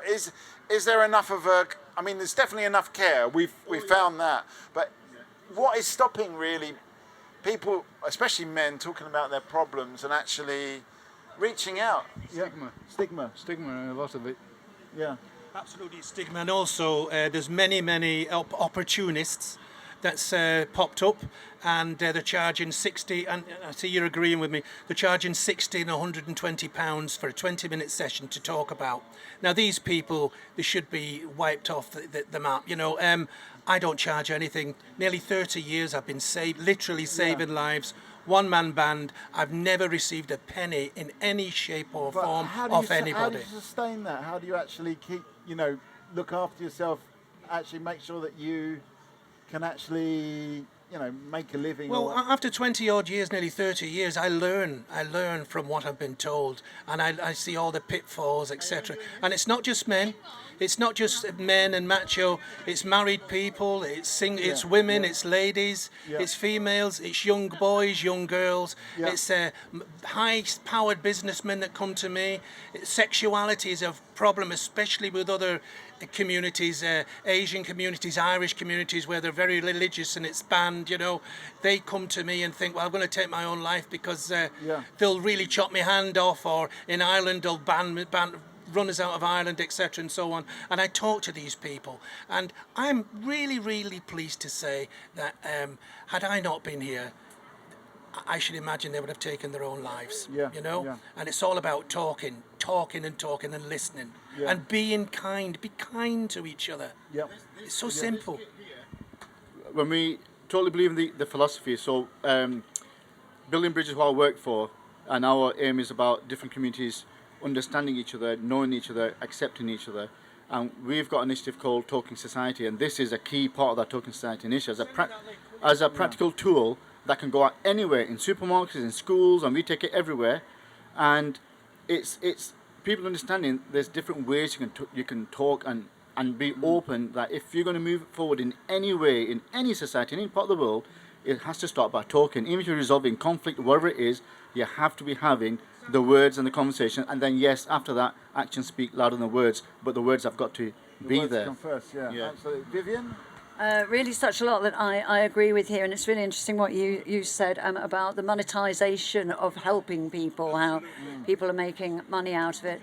Also, there's a lot of people who are putting themselves up as counsellors who in themselves haven't really got the resources inside or experience, and it takes experience. And also, interestingly, what you were saying about, and you did say something about you don't actually, what I think I've found in my own life is you don't get over things. You live, you walk with them. You walk with them and manage them. But that needs a situation where you can share what's going on inside with other people without judgment. And the other thing you talked about being kind, and I also think it is important to be honest. But there's a great difference between being honest and being blunt. Right. Be diplomatic. Yeah. Because but that's a skill, isn't it? It's a skill. And I guess communication skills, if we're talking about young people, these are not things that are particularly taught in school. They're not prioritised. No. Yeah. So that's also it's a kind of, if we are to move forward and to move with it, we need to prioritise these skills much more than some of the others which are being pushed in education at the moment. Okay, so that's some really good points coming through here, and it's about, I mean, that obviously that's a much younger generation. I don't know if it's happening in schools. I mean, you said you work in schools. Do you feel like younger people are actually being given these skills more maybe than the older generation? Is it slowly happening? It varies because schools are very much about are about achievements of those kind of core subject areas. Maths, English, and science, and that kind of stuff. Give us a final thought before you go, though. And it just depends on school leadership that they bring in space to have all these other kind of conversations, and some schools do, and many don't. Okay. Yeah. So it's starting to happen, but it's very patchy. Ryan, give us a final thought before you go. Just before I go, and thank you, Bob, for sharing that with us. And I'm sure it's a great weight off your shoulders. And I did listen, and keep in touch with me. As I say, I support everybody, so do keep in touch with me. My final thought, as I've said many times before, is if we can all just tolerate each other, and I'm not saying tolerate evilness or tolerate things that are wrong and that people are doing bad. Tolerate people and their different cultures, but at the same time that needs to be reciprocated. We need to accept each other for who they are, what cultures they are, and integrate. And please be kind. Just be kind to each other. Okay. And I've thoroughly enjoyed it. I thoroughly enjoyed this. So, I mean, thanks so much for being part of this and actually helping to create that space where people can say what they actually need to say. So thanks so much, Ryan. Hopefully we'll see you again, and we'll keep this going. We'll keep the talking going. This is Talkaoke. Come and join us. Sit down and have a conversation. Come on. Give it 2 minutes. 2 minutes. 2 minutes. We're just talking about. Well, this is just, Right now we're talking about actually mental health, and do we need to talk more? Are people able to actually say what they need to say? Are they worried about saying what they want to say? That's what we're talking about at the moment. Jose, come and join us. Come and join us, yes. Okay, so we have got Vivian, we've got Ralph, we've got Bob. I'm Mikey. Tell us your name. Ozzy. Ozzy. So yeah, at the moment we're talking about mental health. We're talking about, is there a safe environment for people to feel like they can say what they want to say if they've got problems, especially men? Are they too kind of like wrapping it up inside? Is the younger generation more skilled because they've been taught at school? These are some of the questions. Ralph says, yes, in some schools there is an open space for people to talk. Other schools, not so much. So these are some of the subjects that we're talking about right now. But you don't have to come straight in, Ozzy. But yeah, just where do we want to go? Vivian, help me Were out. you earlier mentioning building bridges locally? Yeah, Building Bridges is an organisation that I'm kind of acquainted with and a little bit involved with now, getting probably more involved with our community sort of situation here in Nelson Bryfield, you know. And I'm the work that is being done, I see that actually being very, very positive work. And certainly in terms of my own involvement, because I came to here 6 years ago, and just trying to, you know, making contact with people, and people of like mind, and people who are interested in us moving forward in a much more creative and positive way as a community. I mean, do you feel there's a potential for that here in Colne? I think perhaps I feel perhaps less in Colne at the moment, but I feel there's the potential for it to start more, and for more to actually be pursued to enable people to be. This is a really good step. I'm really pleased to see you here today. Well, thanks for coming. Thanks for coming to join. Thank you. Is that it? Okay. Whoa! I don't know what I did there. I did something. I hit the wrong thing. We lost the signal there. Anyway. Have you got any music on there? Oh no, it's died. But let me. Anyway, we've got Ozzy, we've got Ralph, we've got Keith, we've got Bob. I'm just going to restart this device. Hopefully, it's going to be happy. Come on. Is that working? Quick song. Can I sing a song? No, there's 2 rules on Talkaoke. No fighting, no singing. No singing. What song did you want to sing? Mustang Sally. Mustang. Okay, well, maybe you can go over there. And I mean, I love singing songs, but I have to do it. You know why? Because as soon as you start singing songs, it becomes karaoke, and I've got to differentiate myself. Anyway, there we go. Hang on. Yeah, anyway, I don't know what's happened here. I've lost power. Hang on. Okay. Anyway, okay. Where do we want to take this conversation, Bob? Any thoughts? I think, sort of, to be truthful, that I think we sort of explored into it as much as what we can at the moment, isn't it? I mean, but I think what's coming out of it is the strength of the community, and maybe that's a direction we could take. Because for me, you know, there's a guy from Peckham that said, "Oh, Peckham's got a tighter community," but I think this what's happened here is, you know, shown a real strong community. I've always thought that, to be truthful, that, you know, what you find is that the most unlikeliest of people have the more kind of interesting things to say about how things can move forward, and they're reluctant to do it because, of course, it's usually fairly radical to what you would normally think, you know. And there's different ways in which you can move forward, and everything is interlinks when you think about it, because you start off on, just like we are now, you start off on like Colne itself. Within 5 minutes we've got on to mental health. This is what happens, and in another 5 minutes we might get on about football. Exactly. It doesn't do, I think, in the sense to overkill on one subject. Because I think they're all integrated in their own way. I mean, having done Talkaoke for such a long time, 27 years, I definitely respond to that, because everything is connected. Even football is connected to mental health. And we've got a new face at the table, so we've got Bob, we've got Ozzy, we've got Ralph, we've got John, and I'm Mikey. I don't know where we want to take this. We're talking about Colne. Has it got a tight community, would you say? Has it got a strong community? Well, I'm going to tell you something now. Yeah. I'm not a very clever person, right? What makes you say that? Well, I went to a special school, I couldn't read. I still Right. can't read. Right. I found myself explaining myself. Well, I'm not too bad, but I do find myself explaining myself sometimes what I want to say, and I get stuck. Right. Right? Yeah. Now, I'm talking about like when I was younger.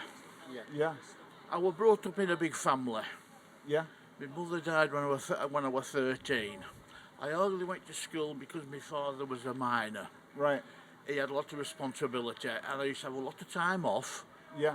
Looking after small children. School board used to come, but they used to let it go. But after a while, when I got to about 12, I finished up going to a special school. Yeah. Because I couldn't read and things like that, you know what I mean? Yeah. But what's getting me now is the way the country's going. Yeah. What? It's frightening me. I don't read, but I watch telly a lot, and I've been watching YouTube. Yeah. Now, I've always been friendly with everybody, even Asians and different cultures. I get on. I have quite a few. I used to have quite a few friends, but I've lost quite a few now, and I'm 76 now. Yeah. And I've just moved in Tankers Home up here. I don't even know it. It's a safe, something they call it. Anyway, safe housing or something. Yeah. Secure housing. Yeah. Yeah. And I don't know what to say really, but. So what? I mean, you're saying you feel like the country's kind of. Well, talking about Yeah. people with depression and things like that, I'm going through that at the moment, I think. Yeah. Sometimes I feel like crying. Right. Because I don't like the way the world's going. Yeah. Everybody's up arms with everybody. Yeah. No offence, but I don't understand all these relations and one thing or about different people trying to take over and all that. And I'm having a job to take it all in. Yeah. And it's making me really nervous because I like to be peaceful. Okay.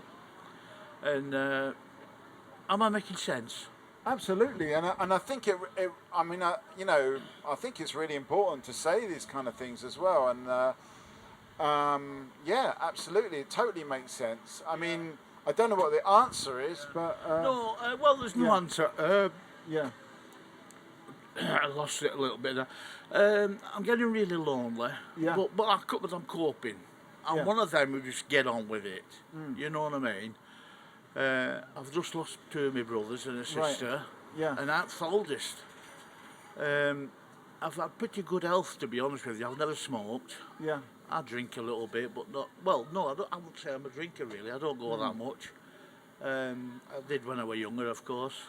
I'm finding it hard what to talk about. No, but I really. mean, I think you've given us a lot, and maybe other people want to say something about that as well, because it's what you're saying is that what you're getting on the news and what you're hearing about people and what's happening in your life is like, it's almost like... I want to do something. Yeah.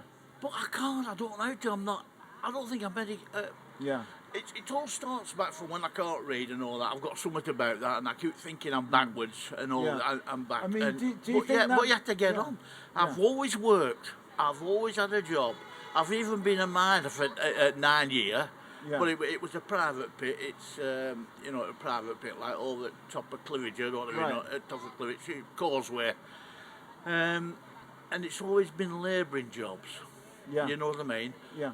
Best job I've ever had is when I was 17. I turned 17, and my boss. I worked for Lancashire County Council at Clividge, not in towns, in countryside. And he says, "John, how would you like to have a do at driving?" I said, "I wouldn't mind, because I was a good worker. I was okay, you know." It's only reading what held me back, really, a lot of it. And I finished up going in the dumper, learning to drive a tractor, going out on the streets. And at 18, before all these new licensing laws come out, I was gritting roads with wagons. Wow. Okay. At 18-year-old. Yeah. And ploughing. And you had but there was snow around time. then, yeah. you know. Yeah. But that was the best job I've ever had, really. Okay, so there's so many different ways we can take this, and it's kind of up to you, Bob and Ralph, what you want to pick up from that. But I mean, thanks, John, for bringing that to the table. So we're talking about, I mean, there's so many different, there's this thing about, I guess, the whole country, what you're getting on the news, but also, you know, like a personal struggle and your relatives, but also getting isolated because a lot of the people that you know are no longer with us. So it's kind of up to you, Bob and Ralph, where you want to take this. If there's anything out of that you want to take. Yeah, I think, again, with like... okay, give us a final thought in a second. What can I think? Okay, where do I want to take this? It's in my life, and I'm younger than you, but not that younger. And you see lots of bad things that happen, whether it's nationally or internationally, and I think you're right. If you're a person who wants peace, it should affect you, because why is there hate? Why is there more than hate, where people actually hurt each other or willing to kill each other? You know, what a horrible thing. I mean, I think that's the paradox, isn't it? Because you're peaceful, you're always contributing, but what you're getting back is not peaceful. And I think people like us need to say in whichever way, whether it's in our house or to a colleague or here, wherever, that's not right. The moment we start to think it doesn't matter, or maybe it's right, things go even worse. That there has to be someone saying that is not right, regardless of what the causes may be. That can it not get to the point where you start having hate and killing and all that kind of stuff? And if we take the riots that we had in the summer here, that was hate was a part of that. And how did Nelson and Colne respond to it? And from what I know, it didn't get as bad. It didn't. What happened in other parts of the country did not happen in Colne, did not happen in Nelson. And I know for a fact, as far as Nelson's concerned, and some people in Colne, because people stood up to say, not in our name, not in our town. We don't need to do something here to give an impression to others that this is how we think. There was going to be a march in Colne, but it didn't happen, because people put pressure on those who are looking to lead it to say, you're getting misled by people who are hijacking genuine agendas like immigration and others for other reasons, but they're not letting you know what those other reasons are. Don't fall into that trap. And it didn't happen, luckily. Where do you, this is a question, it's more what I'm interested in. Where does that negativity come from that leads to those kind of problems, which are actually affecting John, because it's actually affecting his anxiety, we were talking about mental health, and it's affecting his mental state. All this negativity that is getting on the news, but it's also coming into local people, into the community. I know you want to go, Bob, so give us a final thought, but maybe that could even be part of a final thought. I blame the internet. Yeah. I blame the internet, because people are very much like when in my day it was, if you read it in the newspaper, it was fact. It was fact, and it wasn't fact. It was just how those particular journalists rolled. Yeah. And we're in the same boat now with the internet, that people are being guided by people who are their own agenda, and they want to create chaos. They want to create different things, different climates, and the problem is that people, if they see it on the internet, they hear it on the internet, and it's and if they want to believe it, they will believe it, and it doesn't matter how much you tell them that they're thinking or talking rubbish. They will not have it, because they think that you've been, and that's our problem. Yeah. If I give an example of that before you go on, it was to do with the riots. So this is John O'Brien on LBC radio show. So he had a caller come in to say, and he asked him, why are you involved? And it's clear I'm involved, as in I believe in the protests and the riots and all the rest of it. And they had a conversation about immigration. So the host unpacked his understanding of immigration. By fact, he was wrong. It was not true. And yet he acknowledged that actually, you're right, because it's not true. And then he said, so you've admitted that it's not true, but are you actually going to change your mind? And he said, no. That's where, on his view, that I still hate immigration, even though his understanding was all wrong, numbers and why and all that kind of stuff. I mean, it's more of a feeling than about facts, maybe. And that's the interesting thing, Yeah, go on. Okay, so it's been a good experience. Well, thank you, Bob. Thank you, Bob, and thanks for sharing your feelings and being so open with us. Because I think it made a difference to this whole day, and hopefully people will talk more and actually. Well, as I say, I've been sat here now, and I'm looking, and then one or two people have given me a strange looks, and but I'm quite normal, and I think that the point being is that you can be quite normal, and yet you've got a lot of problems. Yeah. Because Yeah. of the fact that you just have a way at coping with them. It's like this gentleman here. Yeah. He's, by my sort of reasoning, I think he's had to cope with problems all his life. Yeah. And they haven't stopped now at 76. In fact, Yeah. they're probably more deeper now than they were when they was Yeah. when he was a young man. Yeah. So I yeah. think that it doesn't matter what age you are, and it doesn't matter, once again, about how much money you've got. Because money doesn't bring you happiness. Yeah. I can tell you that for a fact. And it certainly makes it that, in some ways, I think that's why we have homelessness. Because I think that there are people who are quite well off, and they're sick of the rat race, and they decide that the simpler life is to go on the road or whatever, Yeah. or just more or less drop out of society, drop from one thing. And this is where I think we're getting a lot of homelessness, Yeah. and especially in Colne. In the last few years, I've noticed we're getting more and more people who are begging, more and more people who are. So obviously, they would normally, maybe years ago, they would be in care with somebody, but they're out on the street now. Yeah. And that's a sort of reflection of what they've got. That's where they want to be in a way, Yeah. you know. Yeah. And then they've almost been pushed out from society. Yeah. Years and years ago, once again in Colne, and we had one guy.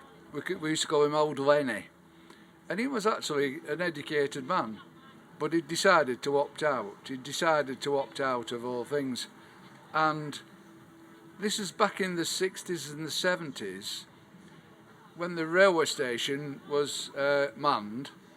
They used to build the fire up at night in the waiting room because they knew that Old Lenny slept there at night. Right. Yeah. And I used to work on the railway, and I used to say to the porter, "Why are you building the fire up? Why are you banking the fire up? Because the station shut overnight." Yeah. And he said, "Well, because Old Lenny comes in," he says, and he said, he gets in front of the fire, he says, and he sort of has a little camping session there every night. One particular night, I came to work, I was catching the train, and I went there. This is in the 60s, and there was a big kerfuffle. And I said to them, I said, "What's up?" They said, "Somebody's beaten Old Lenny up." Yeah. And why would anybody want to do that? Yeah. Why would anybody want to do that? Yeah. So it was there in the 60s. Yeah. It isn't a new thing. I mean, yeah. Yeah. I mean, but I think, yeah. It's what's in the head. But you've seen both sides there, Bob. You've seen the care from the station master. That's why Yeah. But also this kind of weird hostility as well. It was different. It was different. Yeah. And who, maybe they thought that he was getting off society, they had to work, he didn't have to work. I don't know. But what I'm saying is that we can't put a time scale on this. Yeah. It's always been here. Yeah. It's always been here. Before, honestly, and this I'll go, there's absolutely nothing where I'm going to say now is racist, but before it was Indians, before it was Pakistanis, it was the Irish, it was the Scottish, it was the Welsh, and it's not new. Yeah. It is not new. It's just that as people start to accept one thing, they start to reject others, and it was always there. It has always been there. It's just that different groups of people attract these sort of behaviour, and what we've got to realise is it's not racism. It's not what it is what people have got in the head. Yeah. Okay. What they think. As I say, in the 60s, they probably thought that he should have got a job, he should have done this, he should Looked have done after that, himself, yeah. and he was bucking the system, because every now and then they used to take him in, clean him up, put a new set of clothes on him, and turn him out. Yeah. That was the people in Colne here at Yeah. the social services. Yeah. Everybody knew Lenny. Everybody knew him. Who would want to do that to him? Yeah. But there was somebody out there what thought that it was quite all right to do that. That's a fascinating story, and I think it does also. It gives us a historical context. I mean, yeah. What it's saying is that it doesn't matter what colour you are. It doesn't matter what, if you're in that little sector, what people think that you are. You shouldn't be there. You shouldn't be there. That's the problem. Yeah. That's the problem. Yeah. Nothing else. Nothing Yeah. more. Probably I would think that in your day, because of the fact that you couldn't read, etc., you haven't had many friends. I mean, what did you get some of that hostility as well, John? Would you say? Just look, they don't. Thank you, Bob. Well, they don't know I can't read. I don't get hostility, but I think people. Yeah. There's no. What's the right word? There's no passion anymore. Nobody seems to bother about anybody. Yeah. If they see somebody sat down, led down, they'll walk past them. I've seen it happen myself. And I'm stood there, I'm thinking, why you're not helping this bloke or this lady? Yeah. You know, I know. What do you think's stopping people from helping out and from getting involved? I don't know. There's a bit of a story I didn't tell you about. Yeah. What it were. Yeah. The very first love I had, I finished up marrying her. And I got married at 24. Yeah. Now I took on 5 children. Yeah. I've no blood children of my own. Right. I brought them up right up to 2002. Yeah. Right. The last 8 years of her life, I had to look after her for 8 years on my own through a stroke, and I was doing everything, and nobody told me I could have help. Yeah. I got help eventually, and everything worked out, but she passed away. The children grown up. They still ring me up. They still keep in touch. They like me. You know what I mean? Because I did a lot for them. Youngest were about 7, and he joined the army, and he made his way up right up to a warrant officer. Right. So I know they turned out all right. Yeah. You know what I mean? But since they've gone their own way, yeah, I was okay when I was looking after somebody else. Yeah, yeah. Right? But as soon as I was on my own, I was lost. Yeah. I got lost. My mind was on them. Yeah, because you're so used to caring for other people, I suppose. Yeah, I was classed as a care. I weren't a carer, but I was classed. Well, I was with wife because you know. But I had a lot of respect. Yeah. I had a lot of respect, and then when Margaret passed away, and one thing, I haven't met anybody else like. Yeah. I've just been a different person. Yeah. And I've lost my confidence. Yeah. You think you will go out and have a look and well, have a look for someone I was else? talking to this gentleman behind me. I was saying, is there somewhere I can go through day? Like sometimes they have these places you can have a sit down and have a coffee and things like that.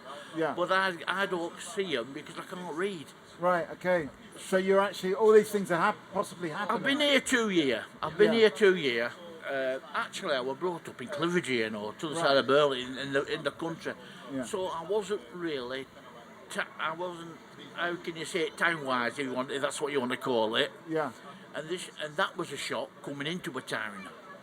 Because it's always been quiet for me, and everybody knew each other, and you know what I mean. And I was lucky to live in Clividge because I was in a miner's house, but that was because my dad got a house with being a miner.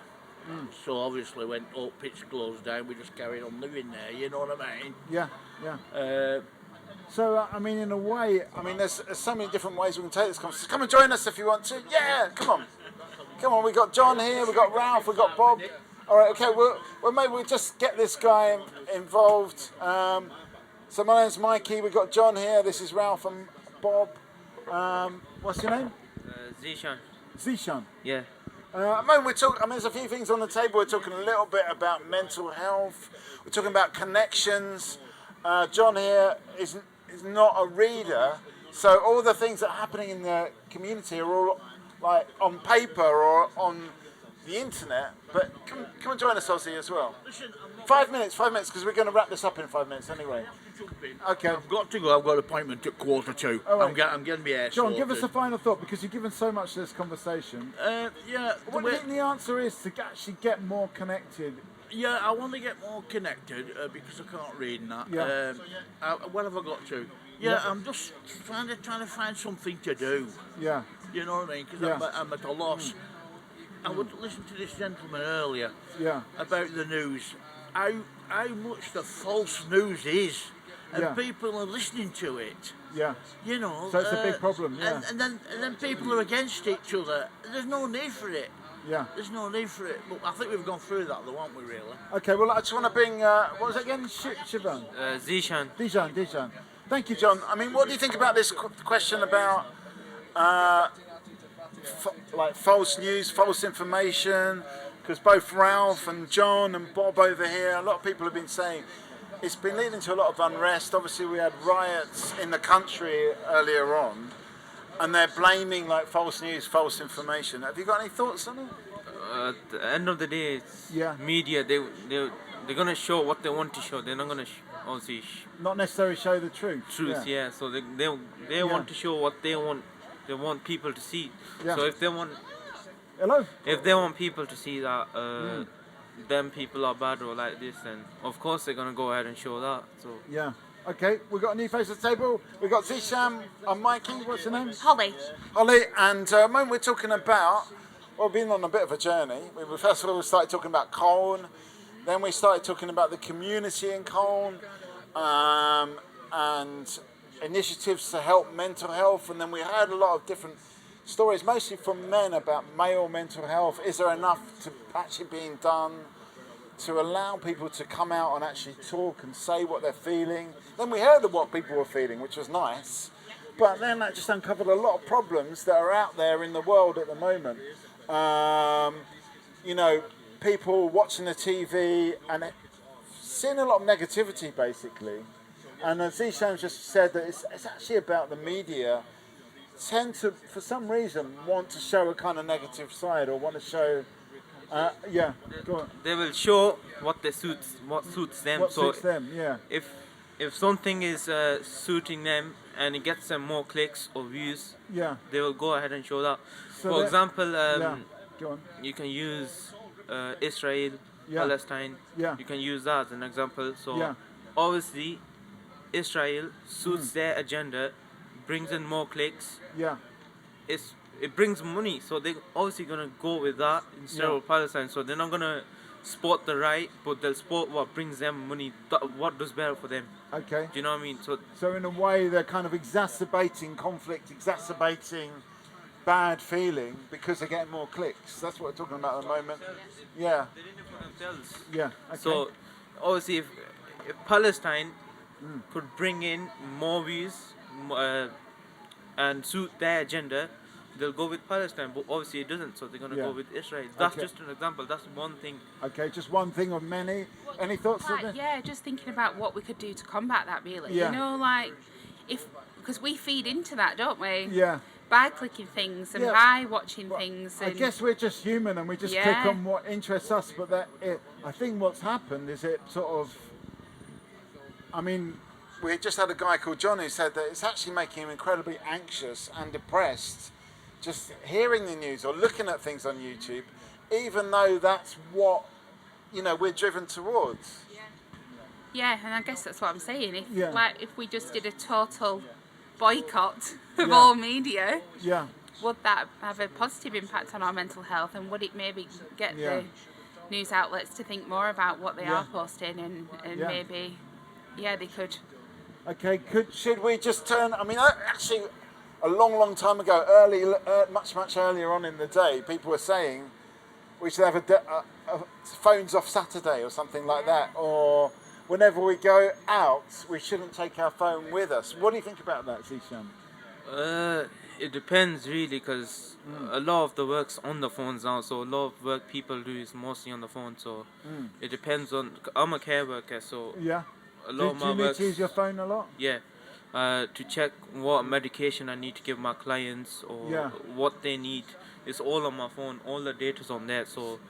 So in a way, we're all being kind of sucked onto our phone. Yeah, we basically have been sucked onto these, so you can't get away from it now. Okay, so we're kind of hooked now for work, I guess for social life as well.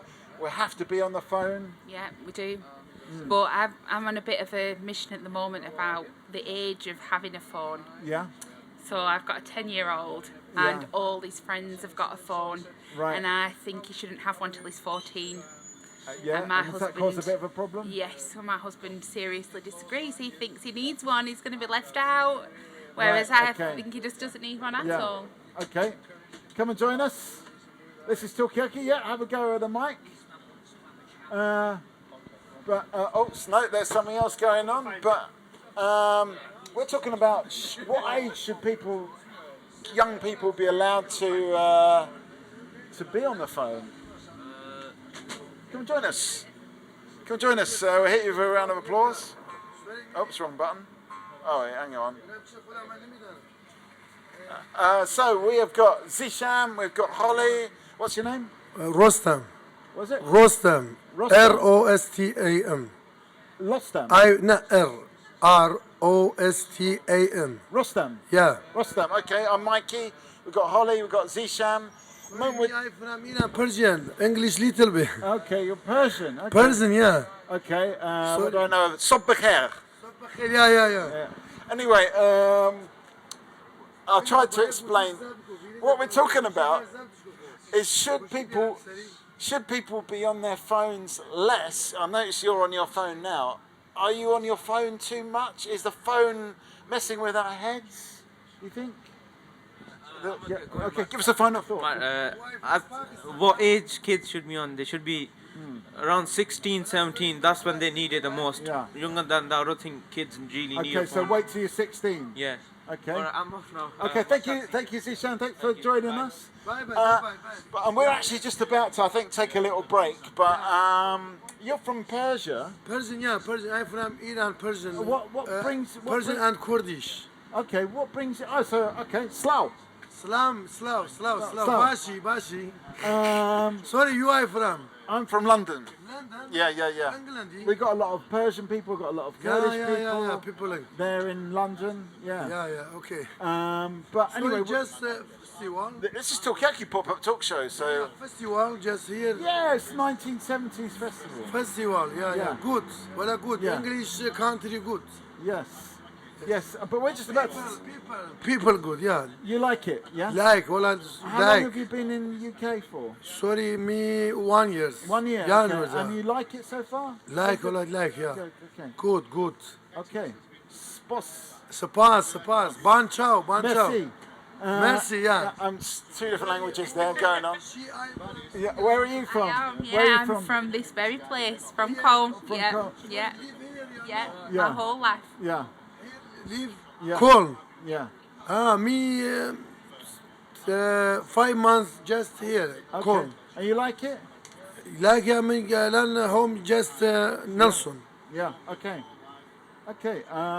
Is it good? Is it? Do you? Are there other Persian people that you speak to, or Kurdish people? Yeah, and same. Yeah. Okay. So same there's a people. bit of a community English there. little bit. Yeah. Thank you. Yeah. Okay. Well, England, very nice. Yeah. Just people, just country, good. I mean, what we've been hearing today, Rostam, is that people are very kind, especially in Colne. You miss this a lot, Holly, but we've even seen examples of kindness happen here on the table today, and we've discovered that the community is very caring. But obviously, there's also another side to the community, or maybe England at large, where there is some hostility that comes out, and we also talked about how to get rid of that hostility or how to diffuse it. So these have been subjects that we talked about so far on the Talkaoke table. But maybe we're just going to take a little break, because I've been doing this a while now. But let's get some final thoughts. Any thoughts on those subjects, Holly? Totally agree that Colne is a very welcoming, friendly and caring place, absolutely. Yeah. But why is that? Is it particularly warm and caring? 'Cause it seems to be... No, we just, northern in general, I feel, Yeah. no offence to you from London. Yeah. But I do think we are just maybe a bit more open to conversation and talking to people that we don't know and interacting with people on a daily basis. Yeah. And we do live in quite close-knit communities where a lot of people know a similar sort of people, and yeah. Okay, so Which maybe that could be the sort Yeah. of negative as well, that makes it difficult for people that when they do move to Colne, it maybe is difficult for Yeah, so integration because there is that shared history amongst a lot of people that live here. Yeah. That people have lived here and grown up here, and so have their parents and grandparents and so on. That maybe that could be Yeah. a challenge if you've just moved here. Okay, yeah, go on. Sorry, just Walnut Hill, yeah? Family here, just musician, film Titanic. Yeah. Yeah? Are your- Family here, yeah, no. Yeah, I think Holly's family. Are your family here in? No, family me Iran. Iran? Wife and Do you two miss- children. do you miss those Maybe 1 year go to England, yeah. Yeah. Okay, so you're Inshallah, trying to get them to inshallah, come. inshallah. Inshallah. Inshallah. They will come. Yeah, yeah. Okay, that's nice. Okay. Thank you very much. Well, thank you. Spos. Spas, Bani Chow. Spas. Sorry, me go to... No, thank you. Thank you. Bye-bye. Bye-bye. Okay, I think we're gonna leave it there for now. Unless you've got a final thought. No, I don't have any final thoughts. Okay, well, I've just noticed the event. Yeah, and then I've got to fix this event shelter because that's gone a bit hard. Don't worry, I'll do it in a second. I'm just going to hit the stop button and this back up again. Hello, hello, hello. So here we go. So this is Talkaoke Pop-Up Talk Show. Everyone is welcome to come and have a seat at the table of the chat. We've had a lot of interesting discussions so far today, and we've heard actually what a unique and wonderful place Colne is. So whether you're from Colne or somewhere else, you're all welcome on the table of chat. We're here at Colne 1970s Festival. And yeah, it's been an interesting day, very interesting day so far. I'm just going to get straight to the point and find out who we've got around the table. As I said, my name's Mikey.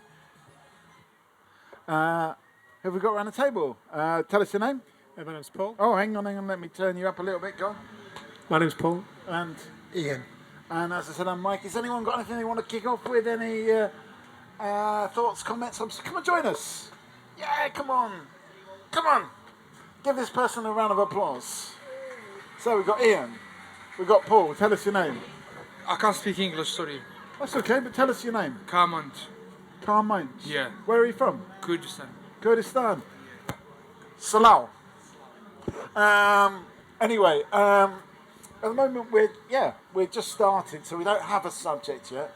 Does anyone want any thoughts, comments, observations, ideas? What would you like to talk about, Colman? What was that, sorry? What do you want to talk? What would you like to talk about? I can't talk, sorry. Yeah, you don't know? Okay. Paul, have you got anything? Well, I don't know. It's first time I've really spent. I mean, I'm from Colne, but these events are usually doing something else. But it's a really good vibe. Just in the top bit, Okay. it works really well. It's good fun. People are eating, listening to music. So it's been a good day so enjoying the far. thing. Yeah, it's great. Yeah. Ian, have you enjoyed the day so far? Yeah, Colne's a good, vibrant place to be. It's one of them strange towns. It's actually a town of two valleys, where you've got a thriving alternative community and you've got a mainstream community coexisting side by side, working together for the benefit of Colne. Okay, so you've got two communities, one in each valley, alternative on the south side, less alternative, mainstream you call it on the north side. Is that how you see Colne, Paul? Well, I think it's had a history of like. I guess the south side, if you think about Waterside down there, it was always a place where, even going way back, it was like stuff, almost like the Wild West. It just happened. Yeah. Stuff went on down there that just happened down there. So I don't know whether that's where the alternative communities kind of grown from. So I guess I presume the valleys are like, because Colne's on a hill, isn't it? So there's a valley on that side and the valley on that side. South Valley and North Valley, yeah. I've never really thought about it like that, but it makes sense. Okay, so you hadn't conceived of Colne like that. Are you from Colne? No, Nelson. Nelson, okay. Yeah. What brings you to Colne today? Was it the festival? Yeah, I work in here, barber shop. Oh, you're working in the barber shop? Okay, Yeah. okay. Actually, I need to get sorted out there. But what do you think of Colne? Do you like Colne? Yeah, of course. Yeah? Yeah. Do you what is better, Colne or Nelson, or is it the same? Better than Nelson. Okay, Colne is better than Nelson? Yeah. Why? Because too many Pakistani Yeah. in Nelson and too many selling drugs. Okay. You know what I mean? Okay. Yeah. So there's a bit of a drugs culture going on in Nelson. Is it dominated by one ethnic group? You say yes? It's definitely. Yeah. And is that a bad thing? Yes, because like with Colne, going back from the 70s, 60s, Yeah. 70s, Yeah. it's always been a drug culture in Colne. Right. But I'm going back to the 70s from personal experience, where heroin and things like that, they were very few people actually used it. It was predominantly amphetamines, but predominantly herbal cannabis. Spots. Yeah. Spots. You know, and in Nelson now, as you said, we've got too much heroin, etc. And it is dominated, it is predominantly one ethnic group, though that could change with Eastern Europeans coming in. Right. But at the moment, it is predominantly, as you said, it is the Asian and that. Okay. And there's been a lot been arrested and dealt with over the last few years. Okay, so we're talking about drugs, we're talking about what ethnic group dominates. We're talking about, we're in Colne, but we're talking about Nelson. Go. Yeah, well, I mean, I think in every town there's kind of issues of drugs or whatever that's going on, but I don't think for me, because I do a lot of work in Nelson, I spend a lot of time there. I don't think that's dominating in what's going on in Nelson, and also it's not a dominant community. Just on the stats, it's only like 20% of people from Pakistan that live in really? Nelson. Yeah, absolutely. Briarfield has got higher; it's like 40%. Right. But it's just where a community has come to live. We have a history of people that have come here to work, Right. and of course that's going to bring families, and then families grow. So it's just the way that the world is changing. We're just more global, aren't we? So Okay, I don't think it's a bad thing Yeah. that there's a kind of different communities living there. Okay, so you're saying we're living in a more global culture now. We've got Ian, we've got Paul. Tell us your name. Toby. Toby, I'm Mikey. And who was it? Carmen, yeah. Carmen. Yeah. And we're talking about, I mean, you're from Kurdistan. Yeah. Do you feel like the UK is a kind of global, it's like a global community? There's people from lots of different countries? It is, yeah. It is different. Do you like that, to have that? Yeah. Okay, so Yeah. it's maybe it's a good thing. Toby, what do you think? What was the question again? It's a kind of like, No worries. and what Paul said is that these days we're living in a global world where people are coming from all countries to other countries, and that's just the sort of like international nature of the world we live in today. Carmen is saying, yeah, it's a good thing, and it's nice.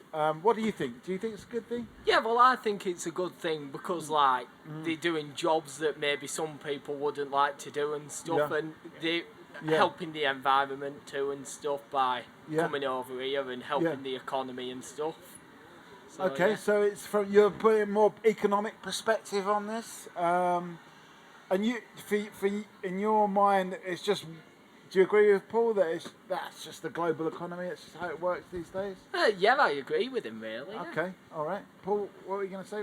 Yeah. I mean, I think that's a great example of like that's what's happening. Is that we have people from all over the world. Okay, we do have a larger population of Pakistani communities, but there's a reason for that. It's a history to that, and these people are doing jobs. If you think about if all those people were removed, and we just had maybe people who still live here from the past, then the towns the economies would collapse. Yeah. It's so embedded in what we do, and if like today it's a 70s festival, we're celebrating it's part of Pendle becoming Pendle for 50 years. It's like this is just our history, isn't it? Our journey of this town, and things change. And we've heard a lot about history. You heard from Ian about what Colne used to be like in the 70s.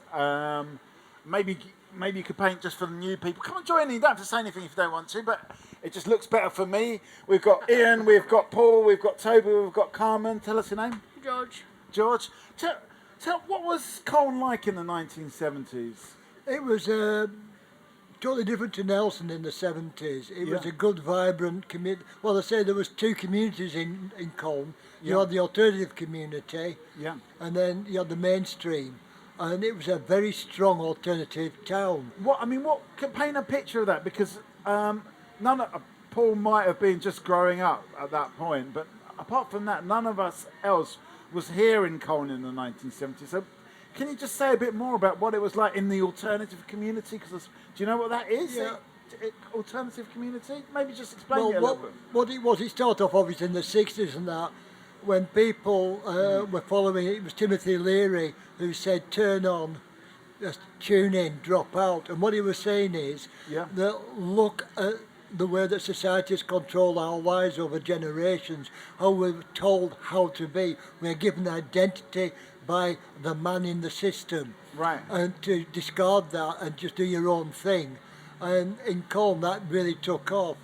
There was no overt animosity towards us, but we were still treated with a lot of suspicion. Right. And people found us really strange, these long-haired weirdos who only worked when they felt like it, and whose lives revolved literally around sex, drugs and rock and roll.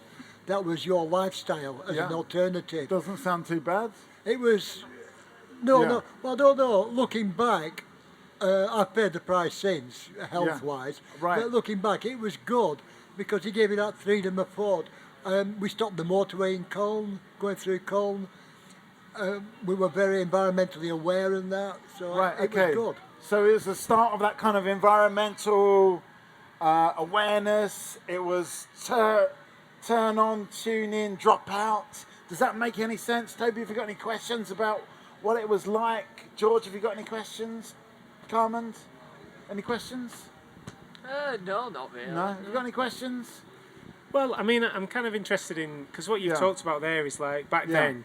Give us a final thought before you go, Toby. Alternative lifestyle was, it sounds like there was a lot of care there, like you said, the environment, looking after the thing. And I think sometimes I think what I find difficult is like even hearing from people who maybe lived through that this thing of care is missing when it comes to humans, and the reason why people are moving in the world and what we're being told is that the illegal bit is always the thing. But like from that generation, it's like there should be a care of everything, the environment, people. It's only going to get worse as the world changes. People are going to move around much more, and there's just very little tolerance from a very small place, very small island. We're in a small rock called the Earth. Is there enough care? You started off the idea of caring and environmental awareness way back then, but what about now? Okay, Toby, give us the final thought. Well, it's good how the world is really at end of day, and you couldn't ask for it being much better, really. You think it's okay, Yeah. And what do you think about environment? I know a lot of young people are concerned about climate change and stuff like that. It could be better, but some of it that they're talking about, we don't know whether it's true or what, because at the end of the day, we're not all scientists and stuff, so yeah. Yeah, so you're not too worried about that? You think we're doing pretty well? Yeah.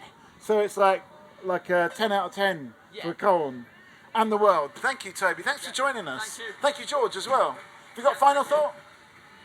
No? Okay. Okay, so come and join. We need some more. We need some fresh blood, and you are our fresh blood. Come and join us. This is Talkaoke Pop-Up Talk Show. At the moment, we're talking about Colne. We're hearing about the history of the alternative movement. We've got some new people on the... Come and join us, yes. Come on, Spos. What? Okay, well, I mean, it's up to people. If they want to join, they want to... Oh, they've gone again. Where are you going? Anyway, they've gone anyway. That was... I thought they were... Tell them come here. Yeah, you can say it. Just no, say no, it. you just... Sukkot. Sukkot? Sure that doesn't mean something rude in Kurdish? It does. Now, come and join us, yes. Anyway, yeah, go on, Paul. I know this is a question to it, but I'm kind of interested. Like, you're someone who's not born here. How, what was your? How did you get here? And in this, because you're part of this shift, isn't it? Different people are coming to live and move around the world.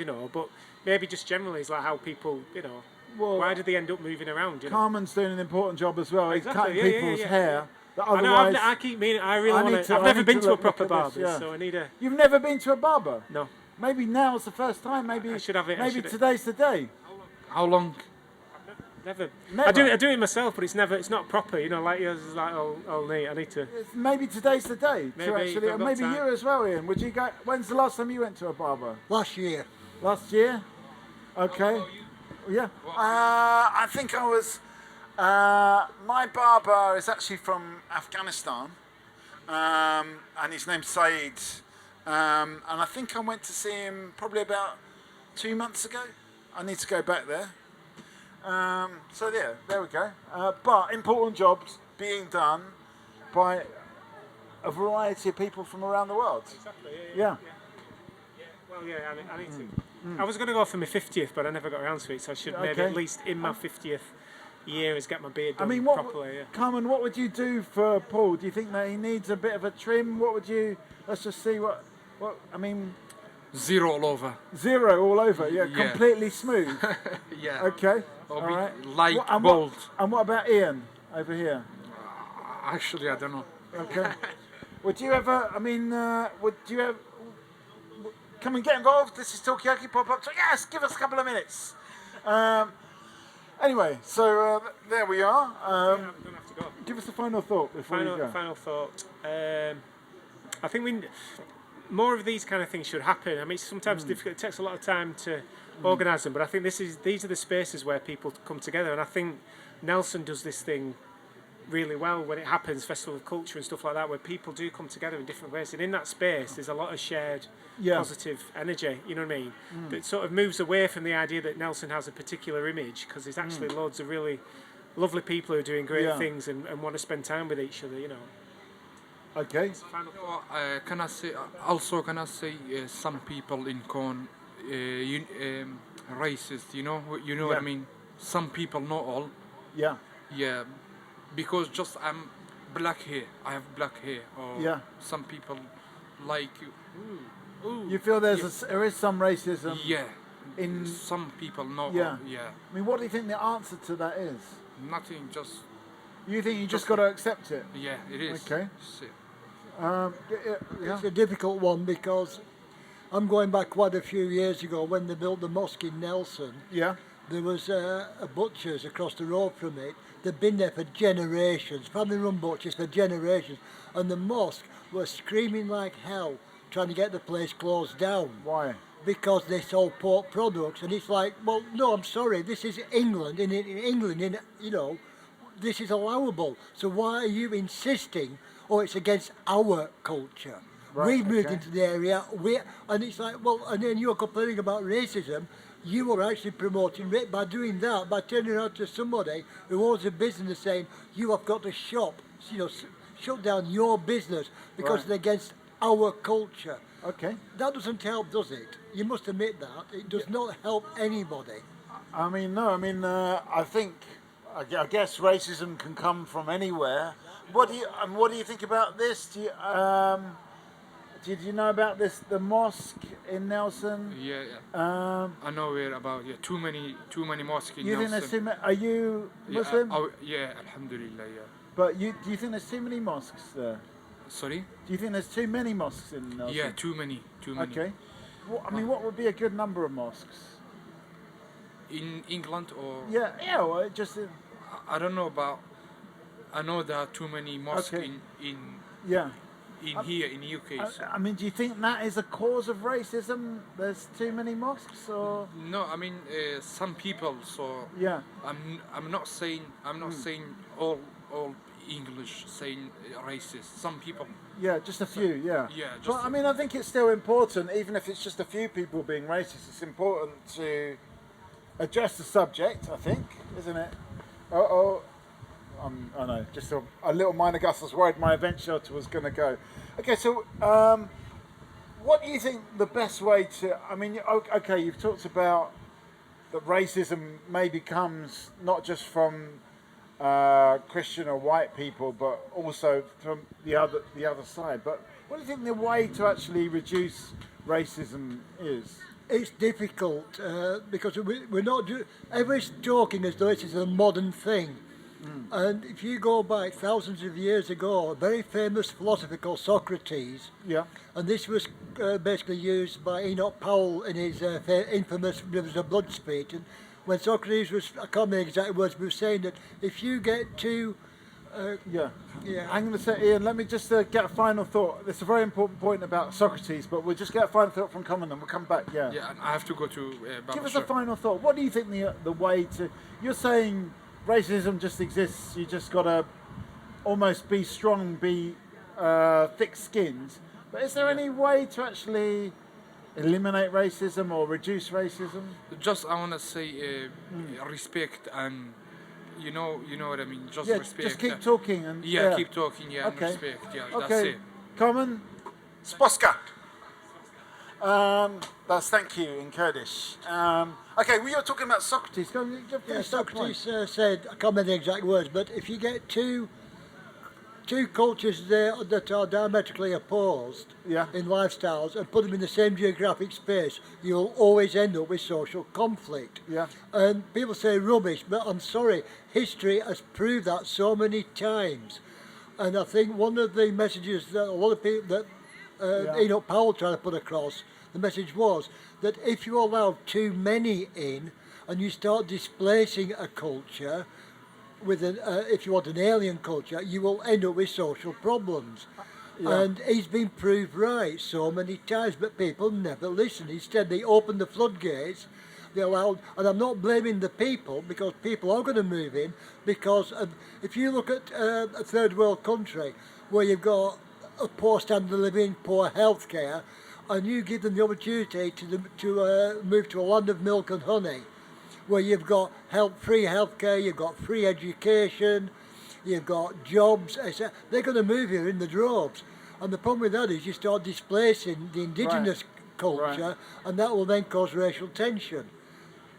Okay, I mean, do you think that the cultures, because you said that you've got two cultures that are diametrically opposed, are they diametrically opposed, and if so, how?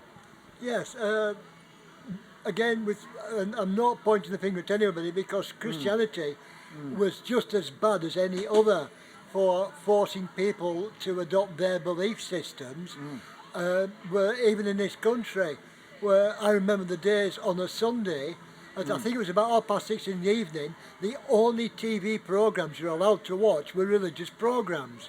It was the Religious Observances Act. Since then, we've actually gone away from that, and we've become more open.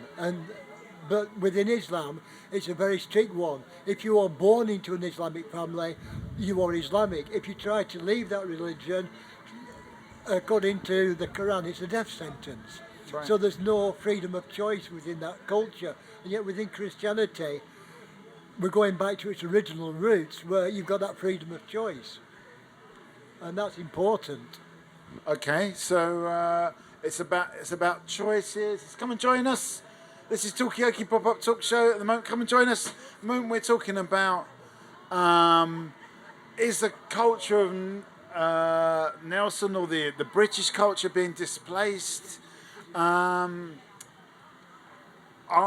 cultures diametrically opposed? What are the issues within that? Is it about freedom of choice, as you've said, Ian?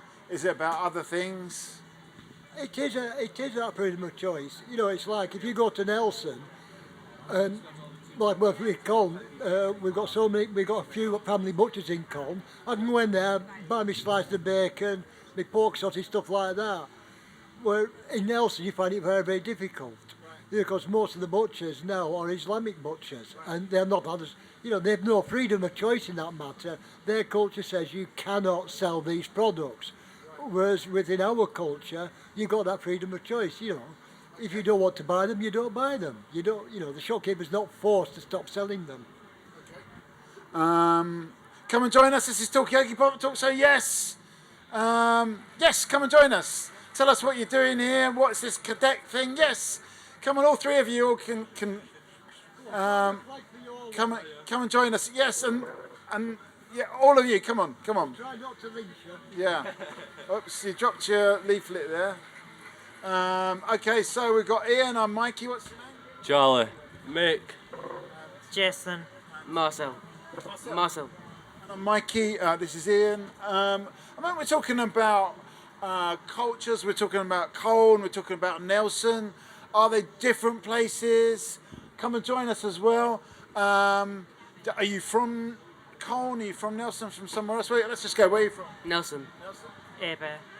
Airbear. I don't know. Yeah. Where? Nelson. Colne. Colne. And by the way, Airbear is one of them strange towns that's over the border, that foreign place that used to be Yorkshire. Earby. Okay, yeah, I think I know Earby. But I mean, what? How come? Can you just explain a little bit about what you're doing wearing this volunteer police cadets? What's going on here? Can you explain, Marcel? Well, we're just trying to help out the community and trying to find out if they have any concerns and stuff. Right. Okay. What brought you into doing this? How did you get involved in this? Well, we all signed up to join as police cadets to help out and develop skills. Come and join us. Come and join us. Yes, I do. Of course, I remember you. Come and join us. Yeah, come on. Ian, give stay for 5 minutes. We can quiz these police cadets. Put them on, because normally it's the police quizzing us, but this time we're quizzing the police. Although they seem to get younger and younger police all the time, don't they? Anyway, so let's just do another quick round of names. So was Marcel going? Jason. Mick. Charlie. Charlie, Ian. Come and join us. Yeah, come on. This is Talkaoke Proper Talk Show. Come on. We've got these. These are the future police service of. They're cadets at the moment, but it won't be long before they're stopping you for going too fast, or other misdemeanors. So okay, so Ian, what's your name? Conspiracy Chris. Chris, that's right. Mine's just Rosalind. Okay, Mikey. So we've got at the moment the focus is on these guys because they've signed up to volunteer. So maybe you can explain a little bit more. Can you say a little bit more? Well, obviously we support the local policing teams, like today where we're obviously getting people to sign up to Lancashire Talking, which is a messaging system where your local naval policing team can obviously inform you of any local issues. So you're trying to get people to sign up? Yeah. So what is it they're signing up to? So obviously it's Lancashire Talking, pass them about, yeah. What they're doing today. And how's it gone so far? Yeah, good. Yeah? Yeah, we've spoke to a lot of people. You're signed up already? Okay. Oh, on it. That's good, okay. Anything else you want to add to this? How long have you been working for the cadets? Well, I've started recently this year, like a few weeks ago, and it's been a good fun experience to be fair. And how's it been so far? It's been alright. I've made new friends and all that. It's been pretty good. Okay. So, any questions, Chris, Rosalind? Any questions for these future police? How long's volunteer police cadets been a thing? How long has it been going? Have you ever heard of it before? It's new to me. No, I don't know what to say. I've just been pulled up here, but I'm going with because I know it's a good thing. I know it's okay. I mean, how long has it been going on? And about 30 years or so. How long? 30 years or so. Okay, so how come we never heard of it before? Well, I'm not sure to be honest with you. Okay, all right. So you just knew about it. You got involved. Do you? Who started it? Like, Robert Peel, by the sounds of it.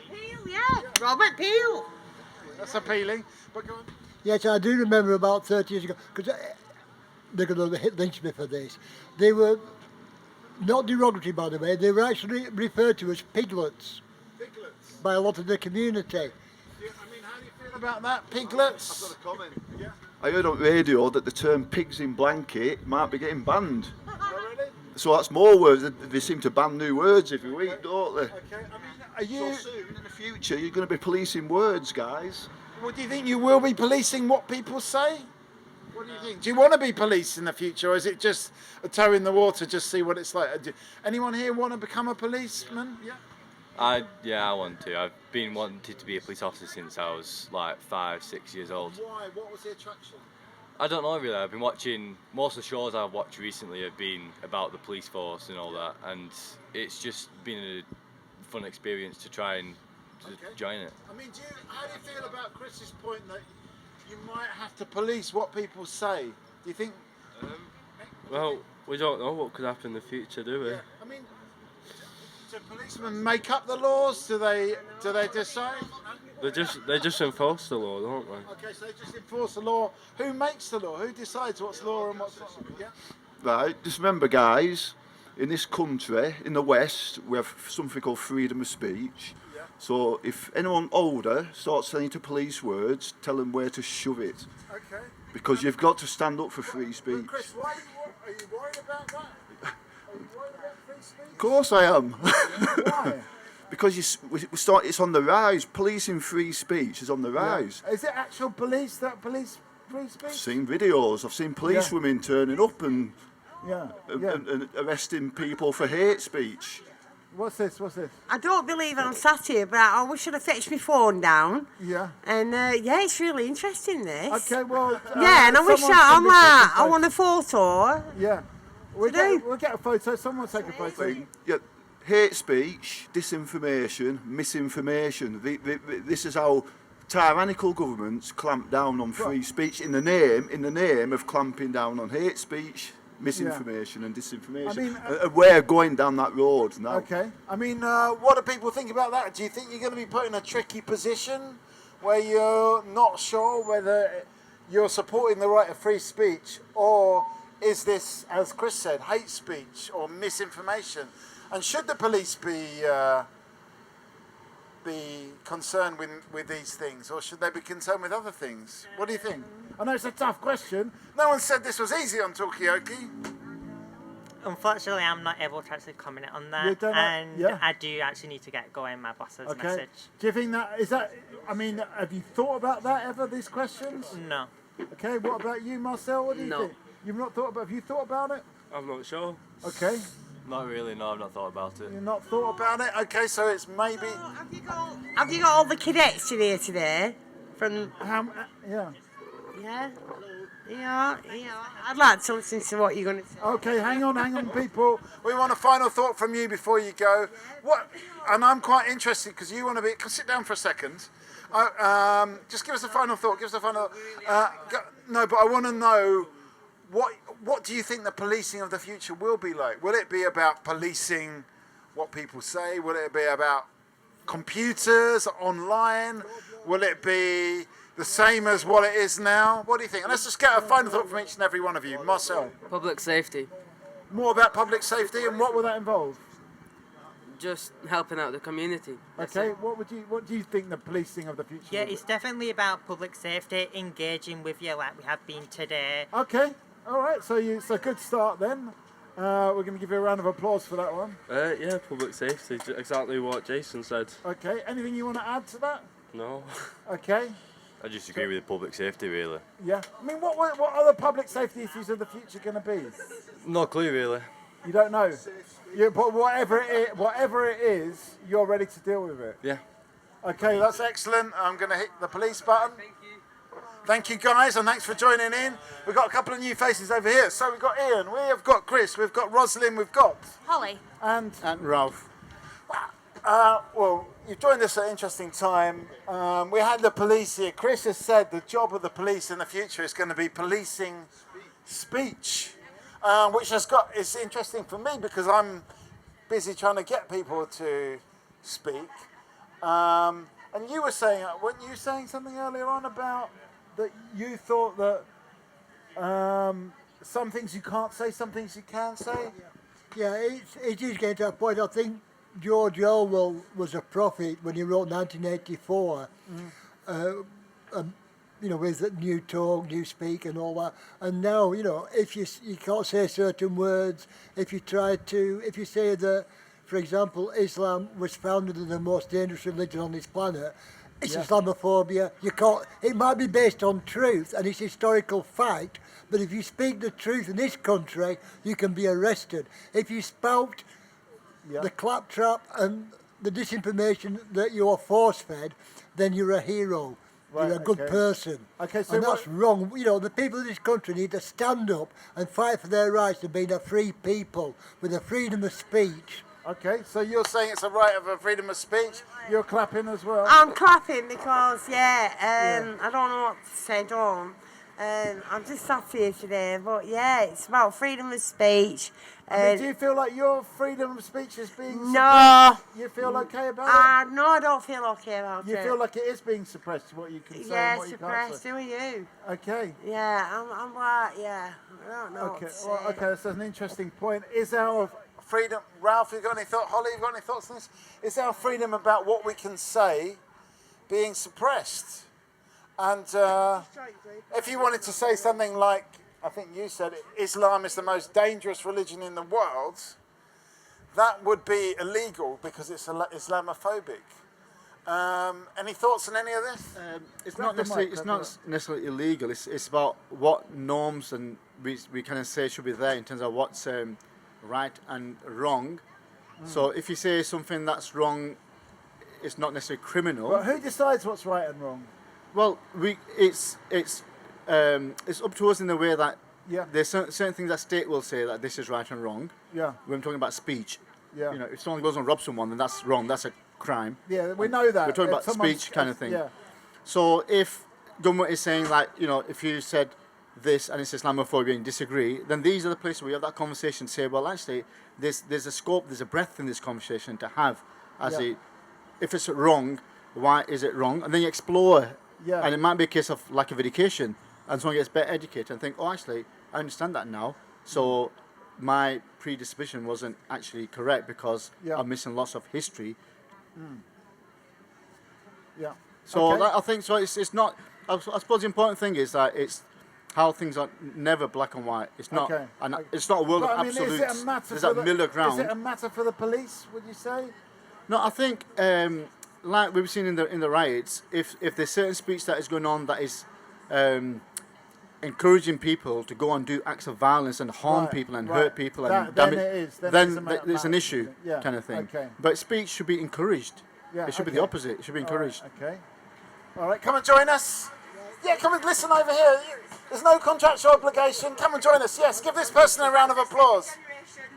Okay, so we've got Ian, we've got Chris, we've got Rosin, we've got Holly, we've got Ralph. Tell us your name. Sana Khan. Sana, and I'm Mikey. Okay, well, give us a final thought before you go. Yeah. It's from Chris Christopherson. I think it was me and Bobby McGee. Yeah. Freedom's just another word for nothing left to lose. Nothing came to earth, nothing, but it's free. Okay, okay, we're going to give you a round of applause for that, but I'm not sure what it means. Sana, if you want to jump in, you might want to listen for. Yeah, I didn't really. You didn't. Yeah. Okay. Well, pick this. I just saw the conversations going on, and I thought I'll just sit and listen for a while. Well, and that's great. That's great. You're welcome to. Go on, Chris. Where do these random, really good political debaters just come from out at Blue? We're in Colne, that's why. We just turned up, and I bet she's good as well. I'm waiting for her to speak. Okay, Holly. I bet she's got Holly, have you got anything really good have you got to say? anything to No, say, Holly? nothing very good. I'm like waiting. She sat there quietly, like a velociraptor. Anything you want to say about this? We're talking about, in a way, freedom of speech. I think, was it Ian, just said that you can't say anything or you can't say the right thing or you've got to be really careful about what you say. And I think we do maybe worry about that a bit too much sometimes, that what we're going to say might offend somebody. But I think as long as you're saying it with the right tone, and then actually most people, if you get the wording slightly wrong, are not offended by it because they can see that your intention is right. Okay, but I mean, how do we get people in a way just to sort of, I get what you're saying. You're saying actually these ideas, thoughts need to come out, and I think you're concerned about, but maybe I'll come back to you, Chris, because you're the one who brought this up in the first place. When we had, because we had a lot of police around, although they were 14, 15, so they were the police of the future. And Chris said, "Oh, you're going to be policing what we say, because you feel that you do feel that what you can and can't say." I'm judging it off the Met Police in London, of the way the direction in which they're going. They seem to be more about policing speech and thoughts as much as anything else, and it seems to be intensifying. And what you write online and things like that, and that's a sign of it. Do you agree with Ralph about that? Okay, if you're encouraging someone to do violent acts, then maybe that is illegal. Incitement to violence. I think we have laws for those, don't we? So do you agree with that? It depends. It's a fine line, isn't it? There's a bit of a fine line, isn't there? Well, if you tell someone to go out and start massacring people, then obviously that's not good, is it? That's not really free speech, is it? Okay. What was that? No, I'm saying that going out to telling people to massacre is definitely. Come and join us. This is Talkaoke Public Talk Show. We're talking about what we can and can't say. Have we got the lines right? Do we even know what's legal and what's illegal? And is it a fear of expressing your opinion actually stifling the debate, stifling discussion that we need to have? But if you call a policewoman, she looks like a lesbian, and then you've got 5 of them knocking at your door to arrest a 15-year-old, I think something's not right there. Was that what happened? Yeah. Where? Down south. Okay. That happened. Okay. That Yeah. happened. Okay. I've seen a guy who posted something about Christianity online, and they came knocking at his door for hate speech. It's getting disgusting. Okay. You know. All right. Sana.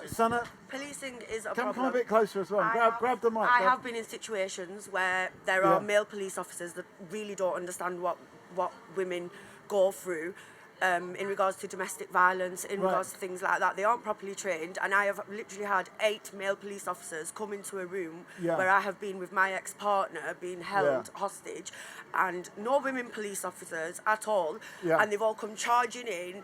And I was actually arrested for perverting the course of justice in the end because I wasn't willing to give my name in front of my ex-partner. Right. And these police officers had no training whatsoever. They were like, oh, what's your name, what's your name, what's your name? And this perpetrator who has abused me for 17 years is stood there, and I'm terrified not giving my name. And there's 8 police officers, male police officers, all there. What's your name? Going down. Policing is a problem like that, and it's not a race thing. It's not anything. It's a policing thing. Okay. It's the I mean, training. It's all of that needs to be looked at again. It's their legislations. It's not just the police. It's social services. It's health services. It's absolutely everything. The country's a shambles, isn't it? Okay. All right. Okay. I mean, I guess it's kind of the whole. This is Talkaoke. It's up to you where you want to take this conversation, but it strikes me from what you're saying, Sanam, from what you're saying, Chris, is like. Who decides, what the police prioritise, how they operate it? You've just said something there, and I don't know if I'm speaking in right. You know the girl that went and she was walking in, and she wanted the police to help her, and she ended up in a suitcase. Where was this? Is this? Yeah, and my daughter said to me. You're not safe around policemen. They are only human beings, the same as everybody else. They're not above anybody else. They're not robots or anything like that, but they do take advantage of their positions. And I have experienced that all my life because I have been criminalised since the age of 15 for, I'm from Blackburn originally. And these things, there's been things with grooming. I've seen absolutely everything that you can possibly see as a second generation Muslim woman, and I've seen everything, and it's policing and it's social services, to be honest with you, that are the ones that need so they're the real criminals. Okay, all right, okay. So we're talking about, have we got the priorities right when it comes to policing? Who decides how police act and how they're trained as well? Because we've had these young cadets here. Are they going to be trained better in things like domestic violence? Are they going to understand situations better in the future? That's what we want to know, exactly. That's what we want to know, I think there's a creeping tyranny occurring in this country, and it's getting into a creeping tyranny, and it's getting into every institution, and it's from the top down. There's a lot of police leaving, I believe, because they're having to attend these DEI courses, which basically, it's supposed to be about anti-racism, but it seems to just demonise white people all the time. Right. And there's police literally leaving because they've got to deal with this stuff. Right. And they're also told to police this group differently from another group. But it comes from the top. Yeah. It's coming from the top, without I mean, a what doubt. you're talking about as a tyranny. Why are you saying it's a tyranny? And is there anything? Because I've studied communism in the Yeah. past. Right, and you think? And I know what it looks like, Yeah. and I know what communist revolutions look like. And it sounds crazy, but I believe this country's going through an ongoing communist revolution. Okay, is it communism? Is that what's going on? We're talking about tyranny. It's some strong words. Come and join us. Do you feel tyrannised? Do you feel tyrannised? Because Chris is saying we're in a tyranny. Do you feel tyrannised? Not yet. No, I'm going to take that as a no from you, but maybe a don't know from you. But anyway, anyone on this side want to answer any of these questions? I'm going to make the point about there used to be a time where policing resources, there are a lot more to do at community level. So these kind of conversations that we're having now, it's like they're in a position to be able to explain policy and delivery at a community level. And they don't have the resources now because they have a lot of resources. So police are overstretched a little bit. So maybe? they used to have a bit more of a relationship at community level. So if there's something like you're saying now, you'd have someone to listen to that, to take it back. But you don't necessarily, unless you went to a police station and say, look, I want to feed this back to you, to feed back to your... There's no forum for that to happen. But it used to exist. And, so it used to be like in Nelson, even in Colne, you used to have, like the MPs have a surgery, it might be in the library once a week for an hour or two. Yeah. The police used to come and set up a stall to say, we are here to listen to anything that you want to say. So to the them. police And that maybe- doesn't happen now. So They used to listen more, but now they don't have the resources. lots of things. Chinese whispers. Certain things may not exactly be true, but someone says it anyway. And 10 people down the line, it's like the police have done this and it's bang out of order, but it may not be true. But if they're there to answer that, then it kind of keeps everyone, kind of like grounded. So if there's more of a dialogue, the police could actually say their side of the story. Maybe it gets exaggerated, Holly. I do think though, just on that point, social media, obviously there is a police presence on social media, and I think they do try to combat that through social media. Like if, for example, there's been an accident or there's been a heavy police presence in an area, they normally post and say like, this is what's happened or something like that. So I think they are trying to maybe communicate with the public in a way that's accessible to them, which nowadays is social media. I mean, these guys, they're trying to sign people up to a conversation. Okay, it is online, but they're trying to sign people up. There was a thing here, there's a card. Here it is. There we are. I think this is some kind of initiative, but these guys, the youngsters were trying, I think, to make this happen. So I guess there are people trying, but I guess it's from some teenagers that are doing it voluntarily. Maybe the older police don't have time to do this kind of stuff, but that is happening. They were talking about you can sign up, and every 2 weeks the police come round to your house and you could tell them of any antisocial behaviour in your. Is it just? But to me, that sounds like China, because you get a government official going round to these neighbourhoods like China. And they start snitching on each other and keeping diaries on each other. And I worry that's the direction things might be going. And I think traditional policing, where you just have more police visibility and you could just ring up any crimes, I think what's wrong with that? Do you know what I mean? Okay. But that scares the hell out of me. This what you were telling me. It scares What's that? You think why the police are going to your neighbours all the time. Young people these days, I don't know, they do this snitches get stitches kind of thing. I mean, they do it in high school. Even my daughters come home from high school and been like, Mum, if I tell the teacher something, they say snitches get stitches and all of this kind of thing. I mean, police being out here, there's no young people going to go over to them in front of all the mates, are they, and go, oh, well, yeah, I'll just get what do you think updates for crime. And you're going to think... Sana, what do you think the answer should be then? Do you agree with Ralph that it's just about giving more resources to the police? Maybe. Is it about training it's a the hard police? one because, like you say, social media is a big thing. Police are trying on social media, but then that's down to those platforms to be putting their legislations in place to stop these hate comments and things and false, stories and things like that. On that's down to them, then, do you isn't think it? social media is doing a good job at that? The people Are that they are... bollocks? Okay, so they're doing a bad job. All right, okay. Okay, so social media is an area that needs policing? Should it be down to the police themselves to do it, or should the companies police it, or should it just be a kind of free space where it's not policed at all? That online policing is going to get far worse, because the United Nations had their global summit the other day, and they've got these buzzwords. One of them is digital safety.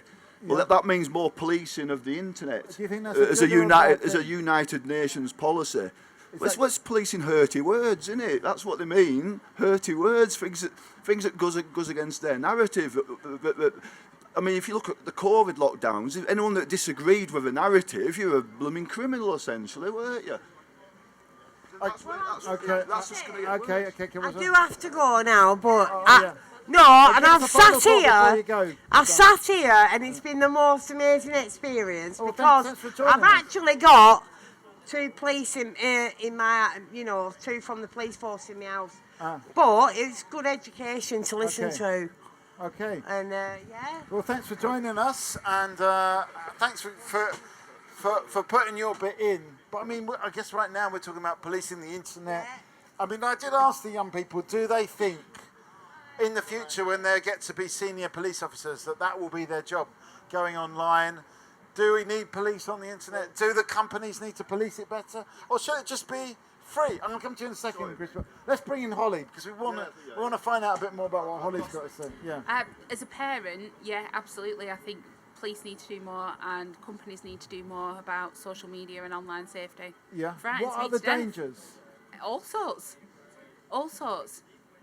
Give us an example. Just things around mental health, things around body image, things around bullying, and that's just at a really low level of like for younger children. Then you just get worried about who they're speaking to. Online gaming, who they're speaking to, and different ways that like what they're going to be exposed to, what they're watching So there's on a lot YouTube. of concern, a lot There's of a worry. lot, there's a lot. Okay. So you, in a way, it's a different perspective from you, Chris, where you're saying internet should be a free space. Holly's concerned about her children and how they're interacting on the internet. Ralph, have you got any thoughts about this? Grab the mic as well. I mean, again, come back to the whole freedom of speech thing, because how we the definition we put to what that means for society, freedom of speech, is something that the state will say that this is what freedom of speech is, but the state always changes parameters and boundaries. Right. Like COVID, the example you gave. So it's a very fluid thing. It's very uncertain. At a community level, it's we should all set our own parameters. Right. And the key point Holly was mentioning, like depending on what you're speaking about, you know that you're saying it with a degree of respect. So it's not about offending people, but it's about getting an understanding. Yeah. So if at the time of COVID, as an example, you had a view about vaccines, and we had a campaign which was encouraging people to have the conversation. Is it conspiracy? Is it actual medical benefit and all that kind of stuff? But we felt like if you don't have the conversation and people make up their mind, and you haven't had the chance to challenge each other, whether it's a scientist against grassroots. Yeah. Then you get to a point where you get this distrust, you get this disconnect. That's one example. So it's really about I say from the community level. Talk about what you want to talk about, because that's what we believe in. You move forward from talking about things. You don't always have to agree. Yeah. But when it comes you need to have that conversation. Absolutely. But when it comes to the parameters of freedom of speech, if state is saying, well, if you say this, you're going to get into trouble, even criminalised. So like, I don't remember, there was one of the guys who was big on YouTube at the time of COVID, but then he got banned from YouTube because his views were deemed to be kind of like misinformation and getting people not to take vaccines, which is then putting more people in risk of illness and dying and all the rest of it. But people saw a different slant to that. Now, it's not about who's right or wrong, but from the freedom of speech perspective, it's like you have to let the conversations happen. Okay, okay. So you need to have the conversations happen, but I guess there is another concern from you, Holly, about young people and how they're influenced. I mean, as you were saying, Ralph, the parameters are fluid. Your answer to it is community conversation. Do you agree with that, Chris? Yeah, I think we should have a new constitution whereas freedoms are basically cemented, so they can't be fluid.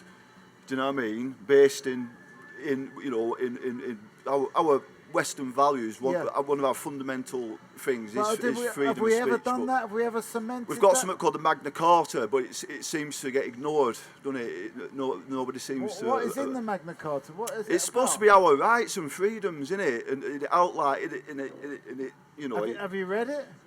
I've not even read it, no. But it's like the Americans have a constitution, so I think they base their constitution off our Magna Carta. Right. So I'm hoping it's got all our values, what we value most, and they're supposed to be set in stone. And that's what politicians are supposed to be abiding by, not being fluid and keep changing. But I agree with safety and all that lot. It's like, you know, I think mothers have a lot responsible for online safety, don't they, for the kids as well. You know, shouldn't even let the kids go on the internet till they've. I mean, this is something that we talked about earlier on today, actually. You can set safety precautions, can't you, and things. Yeah, absolutely. You know, but the government, you've got to be careful how much you let the government interfere in your lives. I'm for small government that interferes very little. Okay. I'm a proper conservative. You like the government that interferes as little as possible. People, come and get involved in this. Come and join this. This is Talkaoke. We're only here today in Colne. This is not really like a Nelson thing or a Briarfield thing, but we're here for one day only in Colne, so take that opportunity. Do you feel over-policed, under-policed, a bit of both? Come and join us as well. What do you think on this side? Yeah. What's that? I know you were here this morning, that's why I'm saying come back again. We're talking about something different now. Yeah, anyway. Yeah, any thoughts on this side? If it's on the kind of like topic of young people, and so when I was younger, we would read a lot more than what young people do today. So if it's anything topical, if it's something about politics, whatever it is, it won't be just a case of watch the news and you do a lot more reading. But now young people, they kind of get bite-sized information. Right. You know, Where 60-second bullet on the phone. You know, but whether it's mass media or TikTok or whatever. Yeah. And there has to be an attitude to go beyond that initial video or audio clip you may get about whatever the topic. Human rights could be anything. So because most people. Come and join us. 2 minutes. 2 minutes. Come back. Okay. Yeah. Are you on TikTok? No. You are. Okay, no, okay. You go on. So I think as a society now we've become lazy, that we don't want to kind of like go beyond what we see at face value into the media so we're not to another level, looking deeper. To understand more perspectives, or actually understand, is what I've heard or seen actually true?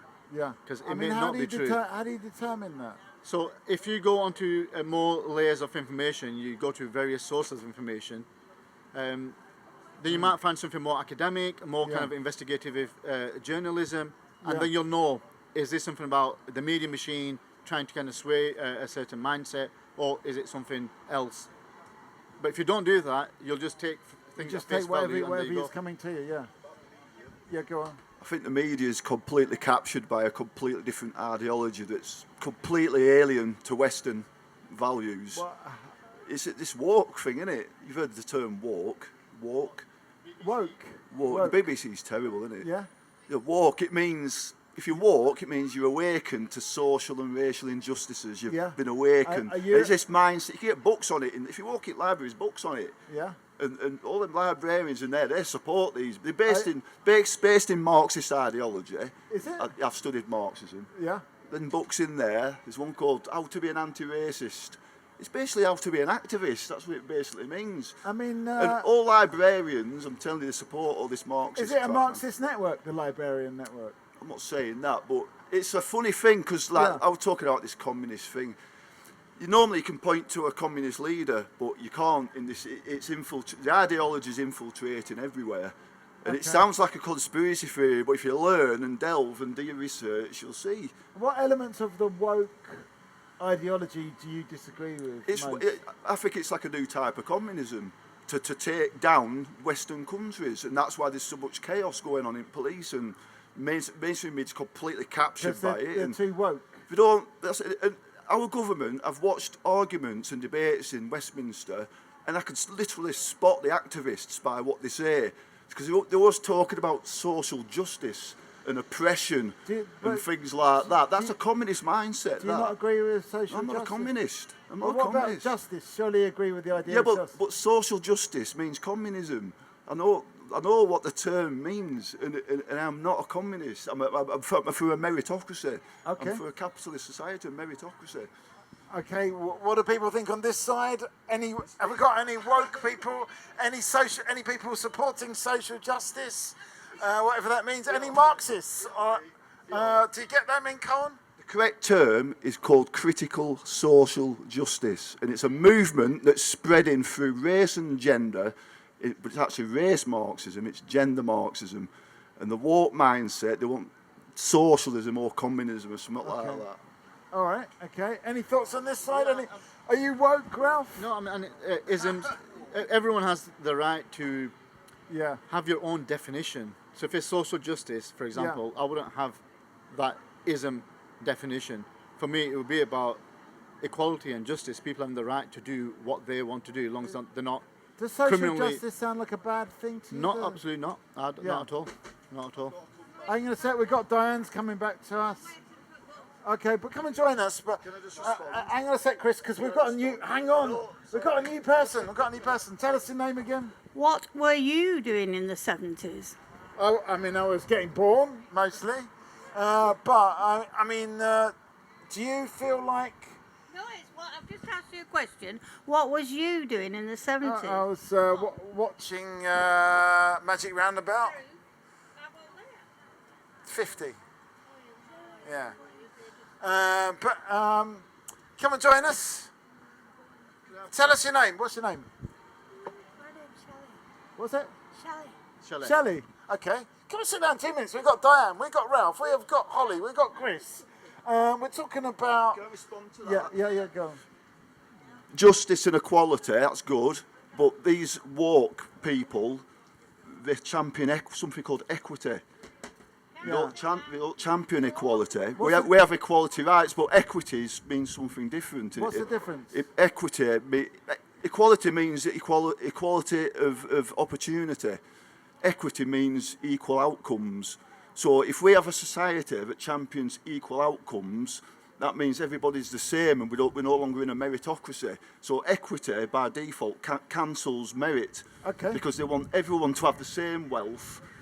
The same. Even if they're okay. Hang on a sec, Chris. Hang on a sec, Ralph. Because we've got some. Tell us your name. Carol. Carol, welcome.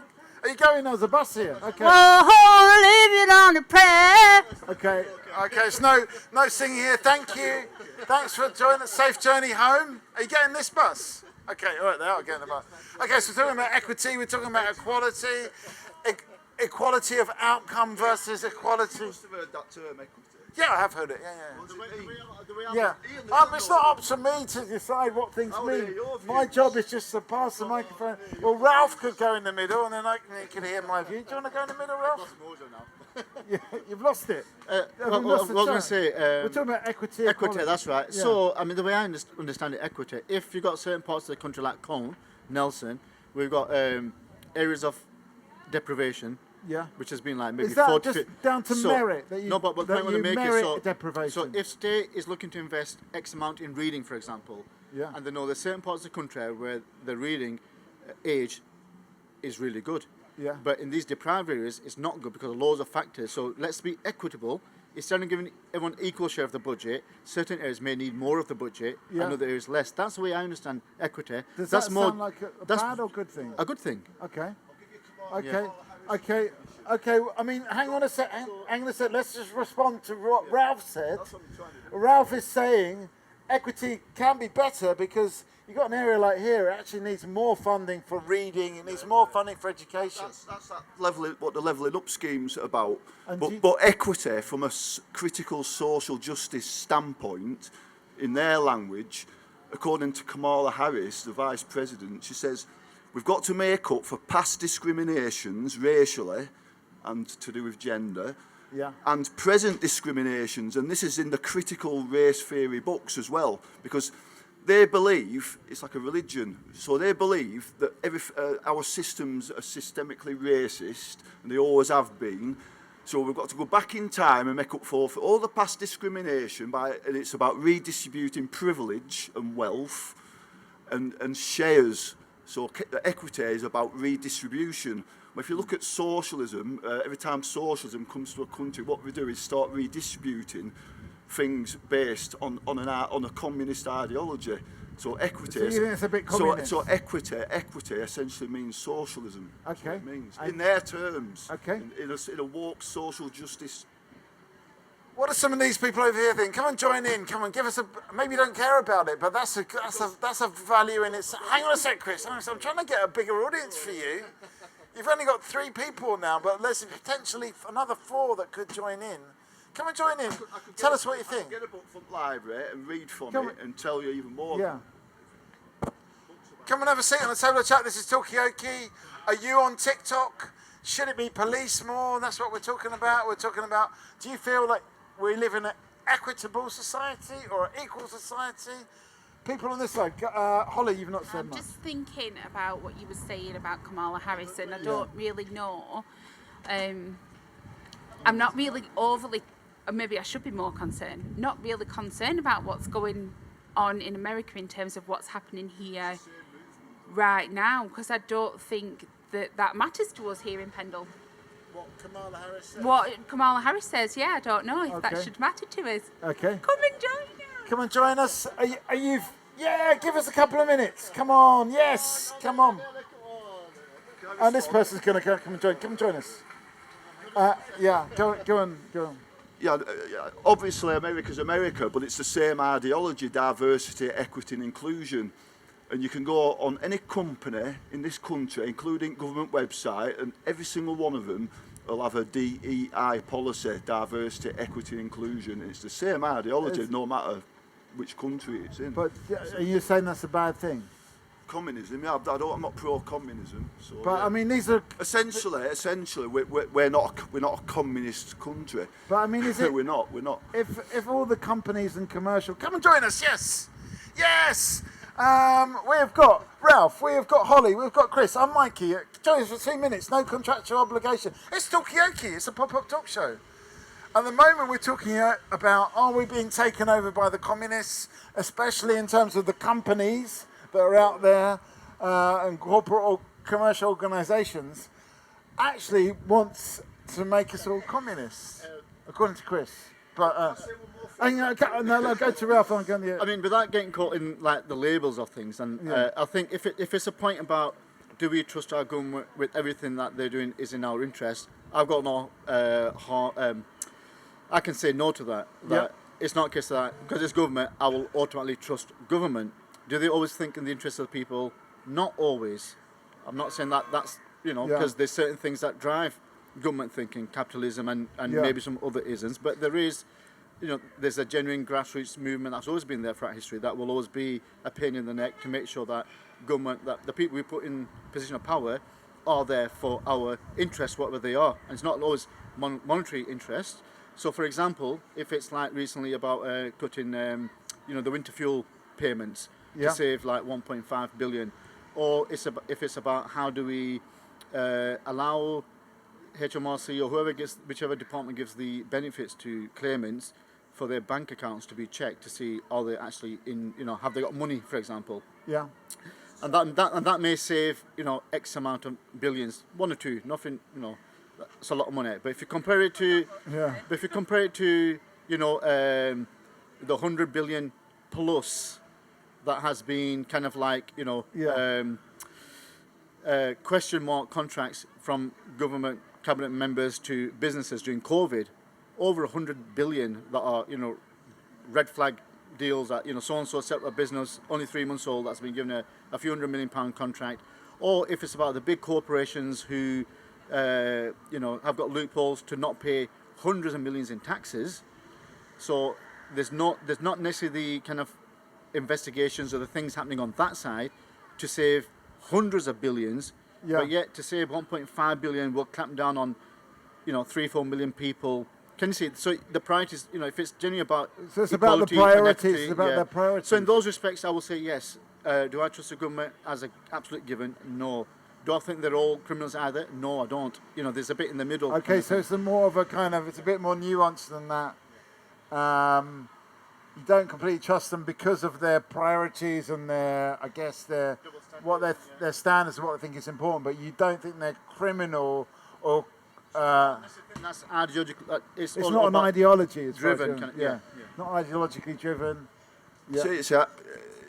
So we no longer have a government that represents us. I mean, what do you think about this winter fuel payments that Ralph mentioned? It's cruel. It's cruel. I think it's I think it's tyrannical. I think it's tyrannical. It's wrong. You should look after your elderly. You should look after your young. But and any country that doesn't do those two things is a country in decline, in my view. You know. Isn't that like the government interfering in the capitalist system by giving extra money to people? Well, yeah. Isn't that kind of equity? Yeah. We have elements of socialism, don't we? Even in capitalism, we're not completely capitalist. We have elements of like government back to this and government back to that. Isn't that equity in a sense? No. Right, I'll give you another example of equity. So there's an activist. It's called Ibram. He's called Ibram Kendi, and he described his walk. He described equity, and he says, and this is what he said. He said that the solution to past discrimination, right? So he believes everything's about discrimination. The solution to past discrimination is present discrimination. So he believes we should discriminate today according to race to make up for past discrimination. That's another example of how equity would work. So literal, there's another term, they call it positive discrimination. That's another term, that's their language, not mine. They call it positive discrimination. But I'm against all forms of discrimination. You can't have positive discrimination. But isn't the winter fuel payments a kind of positive discrimination where you're positively discriminating in favour of old people, giving them free money? Because I believe you should help vulnerable people, like disabled people. These are vulnerable people, and elderly, vulnerable. Right. So it's not discrimination to look after those people. But when you start knocking the money on their head, that's pretty. It doesn't sit right, that does it? You know what I mean? Okay. Argue though that I'm not vulnerable, but if you're going to positively discriminate against vulnerable people and give them an extra £300 a month or whatever winter fuel payment, I'm not going to get any of that because I'm not vulnerable. So yeah, do you feel like okay, all right? No, when he talks about positive discrimination, he's talking about past discrimination. He's talking about the slave trade and how the blacks have been treated in America and things like that. And he's talking about discriminating against white people. It's about race to them. It's about race. The way that I would understand it is sort of like on a gender basis and saying that we could positively discriminate against women or towards women, like for the gender pay gap. So it's historically that men have been paid. So you think that might be a good idea to actually try and bump up the wages of women? Yeah. Yeah.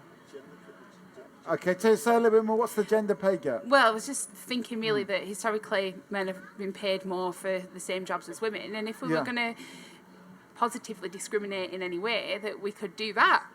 Let's pay women the same amount. Okay. In my previous job role, yeah. Yeah, go on. Can you say a bit? Obviously, we don't. Don't name names or anything. But just give us a flavour of what we're talking about. I worked for a high street bank, and I was paid at least £3,000 a year less than the same job. Yeah. Well, that's discrimination then. That's just how it is. Okay, so I mean. So imagine a carer. There's lots of women do care work. What if I was to get into care work? Would I get paid more than a woman for doing the exact same job in the care industry? We had a male carer here. So if I was a male carer, would I be on more money? Probably not. I wouldn't have thought. Okay, well, there's all these questions. I mean, I'm not. What you might do as a man is go and say, I really think I need a pay rise, and they might go, yeah, okay then. Whereas a woman would just not go and ask. Okay, so men are more likely to ask for more money. Definitely. And then Pretty good at getting hold of money. okay, so who's better asking for money, men or women? Okay, this is one we've finally opened up the discussion and put it out. Who's better at asking for money, men or women? What do you say? Who's better at asking for money? It doesn't want to answer. Too dangerous. Too controversial. Yeah. The gender pay gap is a United Nations Sustainable Development Goal. It's on one of their goals. Yeah. And what they do, they look at a country, they get all the men, all the women, and if the men are earning more than the women, they call that a gender pay gap. Discrepancies. And like when women have time off to give birth, they include all that. But it was an encouragement for men to have time off and look after the kid, to try and cover up for this gender pay gap thing. But women are the nurturing ones, and the baby should be with the mother who's carried them and all that. But we're trying to get men. So you think that the reason that women are getting paid less? Men aren't maternal, are they? It's a biological thing. They haven't got those qualities. Women have got these qualities where they get paid less. But they look after, they nurture the child. Yeah. Because they're more caring and nurturing out of the female than the male, aren't they? Okay, so we're talking about who's better at asking for money. Are you good at asking for money? Are you good at asking for money? No. I think that's a no. Okay, Ralph, help me out here. Maybe it's time for someone else to have a go in the middle, because I've been sitting here listening to what people have got to say all day. Who wants to have a go in the middle? There's only like 4 of us around the table. So, Ralph, Holly, do you want to have a go in the middle? So 5 minutes just to get a flavour of what it's like to talk to the people of Colne and Nelson. You're from... I'm a Colne. Oh, you're from Colne? Okay, so you actually... I am a Colne. Okay, so you're in your native territory. What time are you on till anyway? What time are you on I've till? had some lunch already. No, what time were you on till here? Till 4. 4? Yeah. Well, I don't mind having to go 4. Come on, yeah, let's give Ralph a... It's like, all you do is you sit on come around this side, because it's easier, because there's bits of equipment everywhere. Just sit on here, spin around, and... Now ask him what equity is when you get in the middle. I want to hear it. From a walk, mate. I'm not saying you walk, but from a walk, kind of. Ladies and gentlemen, you've had it now. Remember, none of your own opinions. Dr. Bashir is on the drill chair. Yeah. Keep it low, Ralph. So where's the volume control? Is that the master volume control?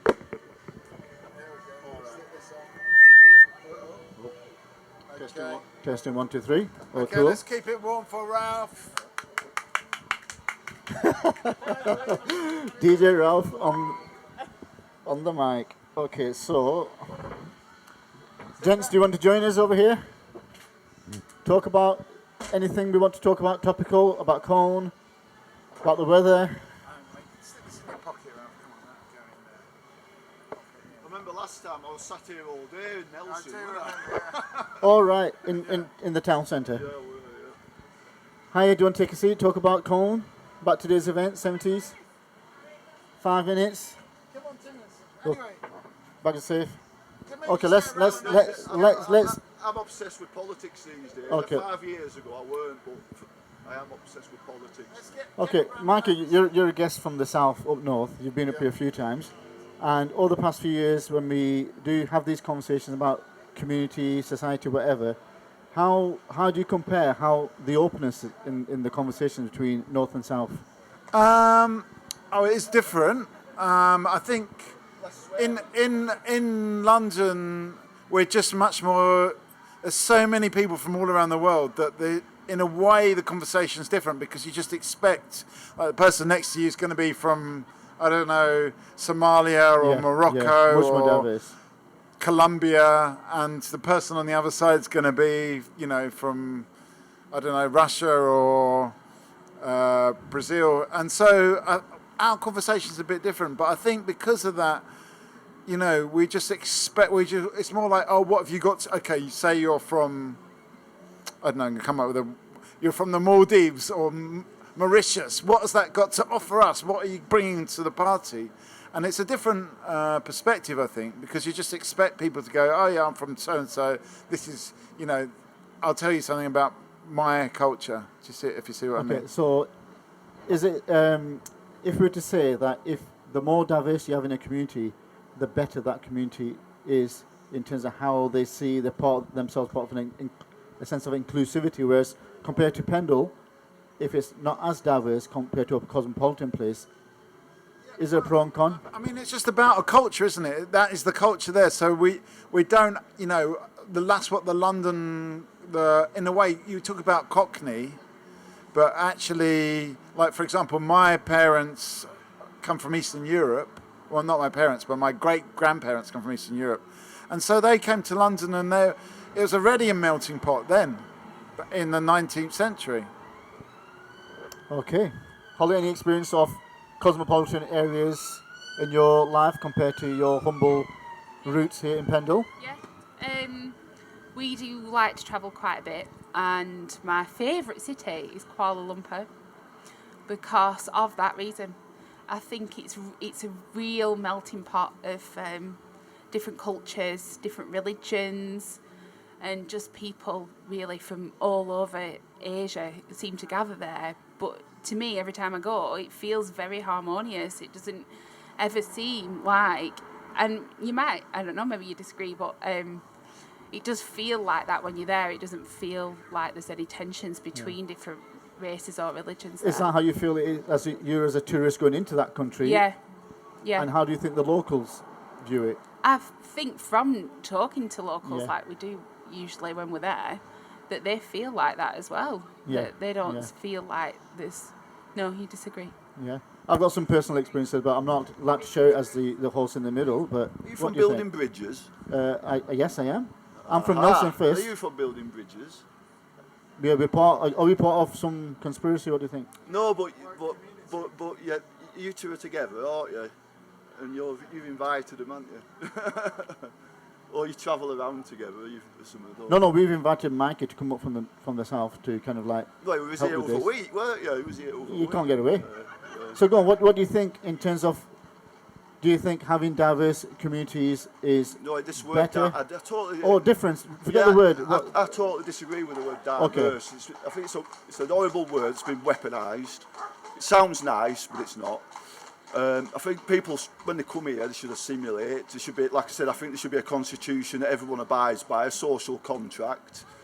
There's got to be a social contract because without everybody agreed on fundamental things and basic things. So if you keep allowing people to come here and we're not assimilating, you're going to get a social breakdown, 100%, because it creates tribes and it creates mistrust. And you're starting to see that happen now around London and everywhere. So we've got to have a constitution where people agree on fundamental values on how to live. Not religions, have a religion, fine, that's because we're freedom of religion. But we've got to agree as a society on certain things so we can all get on and social cohesion. If I can just expand on that a bit more, and I'll come to you, both of you. In terms of, Holly, when you went to Kuala Lumpur, just using that experience, do you think there's an expectation from the Malay people that you should assimilate to their way or just integrate? No. What would you say? So I just want to unpack a bit more about assimilation and integration. Okay.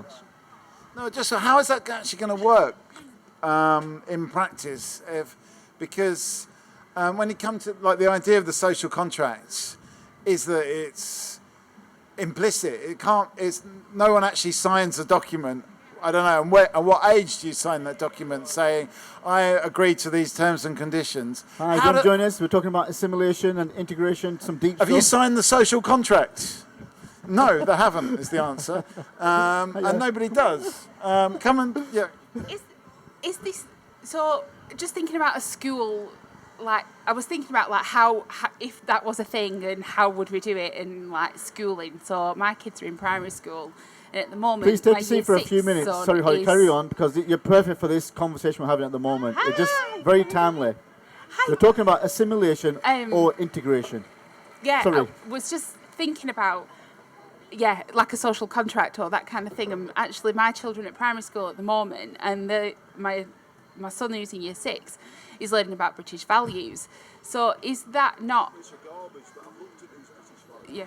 Yeah, can I just, before we answer Chris, I just want to introduce our new guests around the table. So social contracts, integration and assimilation. Can you just tell us who you are? I'm not asking you to say anything yet. My name's Nojan. Hi, Nojan.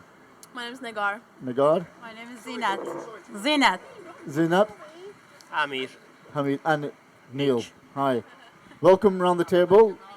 And just to let you know, other people around the table is Holly, Chris, and Mikey from London. And Ralph, the host. Ralph, the host. And some buttons going off. So just I think we're answering something that Holly's saying. And then I'll come back to you. And I just want it to be useful to know your views on this. Yeah, I've had a look at these British values and they seem weird to me because one of them's democracy, right? And even though we are a democracy, we're not an absolute democracy. We're only a democracy when it comes to voting. But our values should be Christian. Our values should be Christian values, basically. So our roots are in Christianity. That should be taught in schools as well. So this social contract, it's a theory, isn't it? But you'll hear people talk about this social contract theory, and we need a new social contract, and that's why I brought it up, because it's spoken about. But it's like, if you're taught in school proper British values, I believe this social contract will happen. Yeah. And people live more harmoniously. Do you know what I mean? So if you're living in a state where Christianity is not as prevalent as it used to be, it's more secular, it's more humanist. So I just want to bring in some viewpoints, please, of there's no right or wrong to this. What do you think? We're talking about integration, assimilation, social contracts. What kind of values define how we feel that sense of integration? I know you've got an interesting story, but can only share what you feel comfortable in sharing. You've got a chance here to educate the Colne community. I think people should be given the chance to show their own sense of moral self, and be given the chance to show off their own values. Yes. And then we can work out. We can see where we have a commonality between each other. Yeah, exactly. And if there's difference, should that equal animosity? Not at all. Not at all. Because obviously we are going to be different in society, and that shouldn't change the way that we feel about each other. Yeah, it should bring us closer together, actually. And that's a global example, isn't it?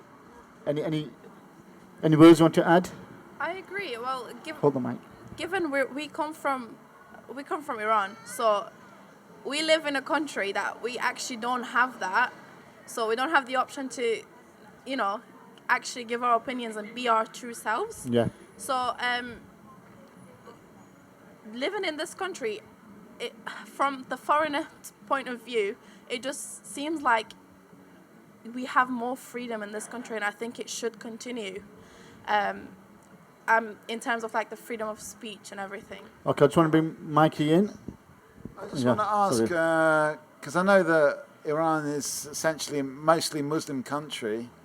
Do you think the value, because Chris was saying that this is a Christian country, do you think the values of Christianity differ from the values of Islam in terms of how people behave with each other? And is it a Muslim country? So Iran, for the past 50 years, it has become an Islamic publication. It's Islamic Republic, sorry. Yeah. But before that, just 1 minute. We'll give you a turn on the mic. Let's listen. Thank you.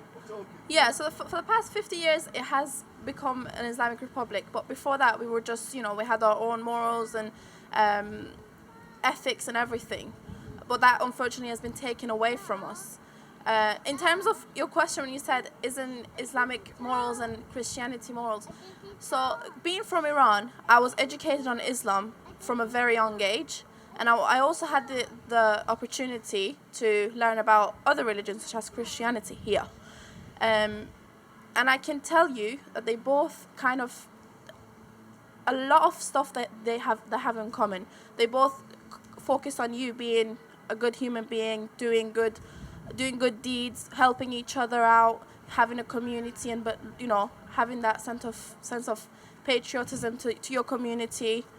And so I think if we all just stick to the good points and just ignore the bad points, we can actually have a very peaceful, life all together.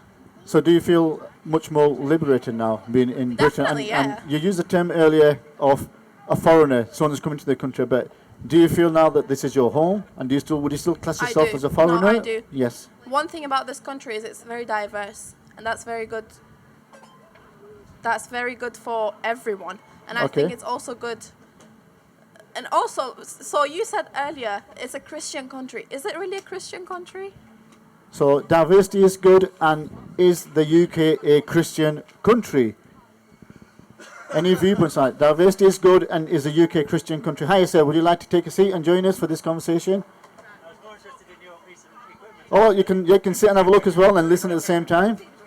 Talkaoke, this is our open community conversations. So, Chris, do you want to say something? Yeah, I'm not a Christian, but it's the values from Christianity, and what you said about patriotism. Now we should be a patriot of this country and stand up for the values, stand up to the values that you like, which is freedom of speech and things like freedom of religion. But Chris, would you say... So they're British values. Family, family is a good British value. The promotion of family, patriotism, and I think this should be taught in schools. Some of these values come from Christianity anyway, things like family. So yeah, I agree with. But would you say, Chris, that good values, good human values, will cut across all faiths? Because there was society, there was civilization before Christianity. So were there not values then? New faces, hi. Can we have introductions to the team? Hello, I'm David. Hi, David. And I'm James. Hi, James. We got Chris. We got Holly. We got Nigger. Sorry, got your name. Nojan. Amir. And Mikey. My name is Ralph. This is a Talkaoke session where we just talk about anything topical. I mean, so in my mind, I think that in a way this country is more of a Christian country in terms of its values than it is in terms of the religion that it practices, if that makes sense.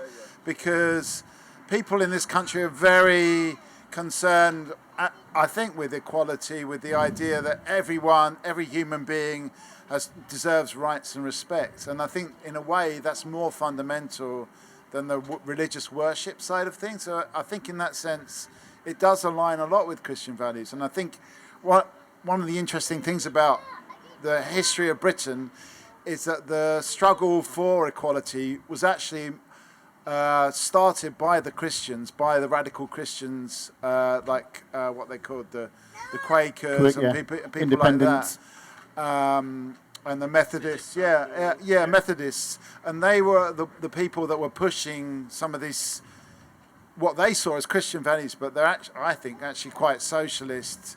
And it aligns probably with a lot of different other religions as well. So to me, I think it's all good. I don't think there's really a problem in that sense. I think it's one of the greatest things about this country.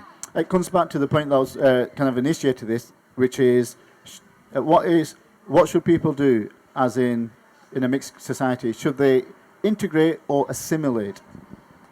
Would you have a view on that? What do you think is the difference between those two things? Because assimilate to me exactly. So seems assimilate, to be that you stop holding on to something that's come from a different part of the world. So if you come into Britain and there's a cultural norm here, there's a social norm, and it's up to you to let go of whatever may be a barrier for you to become a part of that norm. Should you do that, or should it be a case of you take the good from those social norms, but introduce your social norms from Iran, which you felt are really good, I can bring into the UK, and that's integration. It is, I mean, I think there's nothing wrong with that. And all the way through history, people have come in and brought their bits of it to make what is society today. So I think the one thing that I fear is when a particular group or culture kind of becomes ghettoized and stays in a certain part, and they never come out of that. and people don't ever go into it either, you know, so Yes. you don't get that kind of Yes. mix, because I mean, I think the way forward is for everybody to mix their ideas and to make whatever is the next step, you know. I mean, I look a bit Scandinavian. I think that somebody came, you know, many centuries ago from that part of the world and mixed with the British population Yeah. to make whoever my ancestors So it's all were. about mixing, being brave, I to think come out of so. your comfort zone and be a I part of think things so. rather than becoming clustered. I mean, I think there is a temptation for people to kind of stay in their own. I mean, it happens with Brits in Spain, for example. Let's look at that as a hypothesis. So people go, oh, wouldn't it be great to live in Spain? And then they build houses in a certain sector of Spain. They continue to speak English, don't really integrate with Yes, the, learn the language, etc. Yeah, exactly. And so they just become Brits in Spain. And I think that's the thing you have to watch for, really. I think that's the thing that doesn't work for me. Young man, would you like to add, before I come to you, Mikey, any viewpoints on this? There's no right or wrong, just what you think. I think I probably agree, to be fair. Yeah. The same thoughts. It's like you've got to mix and share the ideas, really. Otherwise, as you say, you're just another group in an area with a different group, and it's like, yeah, it's got to be a sharing of the ideas. Yeah. Exactly. Otherwise, you become very marginalised communities within the same area. And that breeds stereotypes and things like that, which is where the problems lie. Yeah, stereotypes, misunderstanding. Mikey, you want to say something? When it comes to integrate or assimilate, I think it should be innovate, because when people come to a different country, it's not, they're bringing their ideas, they're seeing ideas in that country, but actually they're responding with something new. I think it's quite exciting. And the only example that comes to my mind, it may not be a good example, is like it's like the Indian cuisine that we have in the UK is actually not what they have in India. It's actually a kind of innovation to kind of suit the British palate. And like a lot of these dishes, I think like chicken tikka masala is not actually something that you can get in India or maybe even in Pakistan. But it's something that has been invented. And I think, you know, what I think when it comes to culture is not something that stands still. It's always growing and moving. And I don't know, your experience of coming from Iran might allow some sort of similar kind of, innovation. Yeah. So, like, I mean, one of our theme tunes here, this is based on a Persian DJ based in Berlin that's remixed a poem by Rumi into a kind of club beat, and you know that one, yeah.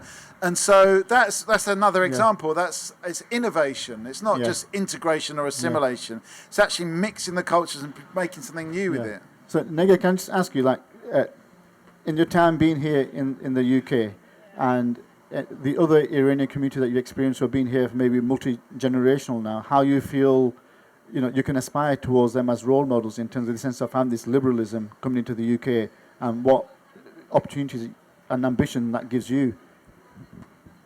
Could you please repeat your question? So, the time that you've been in the UK and the history you've had coming over from Iran, and seeing your peers, other Iranian community members, there's not as many in the north as is in the south. Yeah. How has that been motivational for you to want to aspire? So, I kind of agree with what he said. The point of innovation. Obviously, we've gone through immigration. We've been through many different countries, lived in different countries until we found a safe space here and finally settled in here.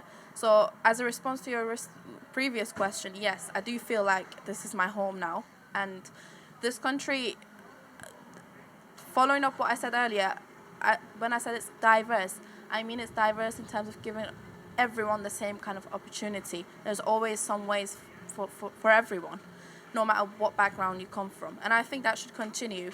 And coming from a Persian culture, personally, as my family, we're always open to, you know, other cultures, trying other things.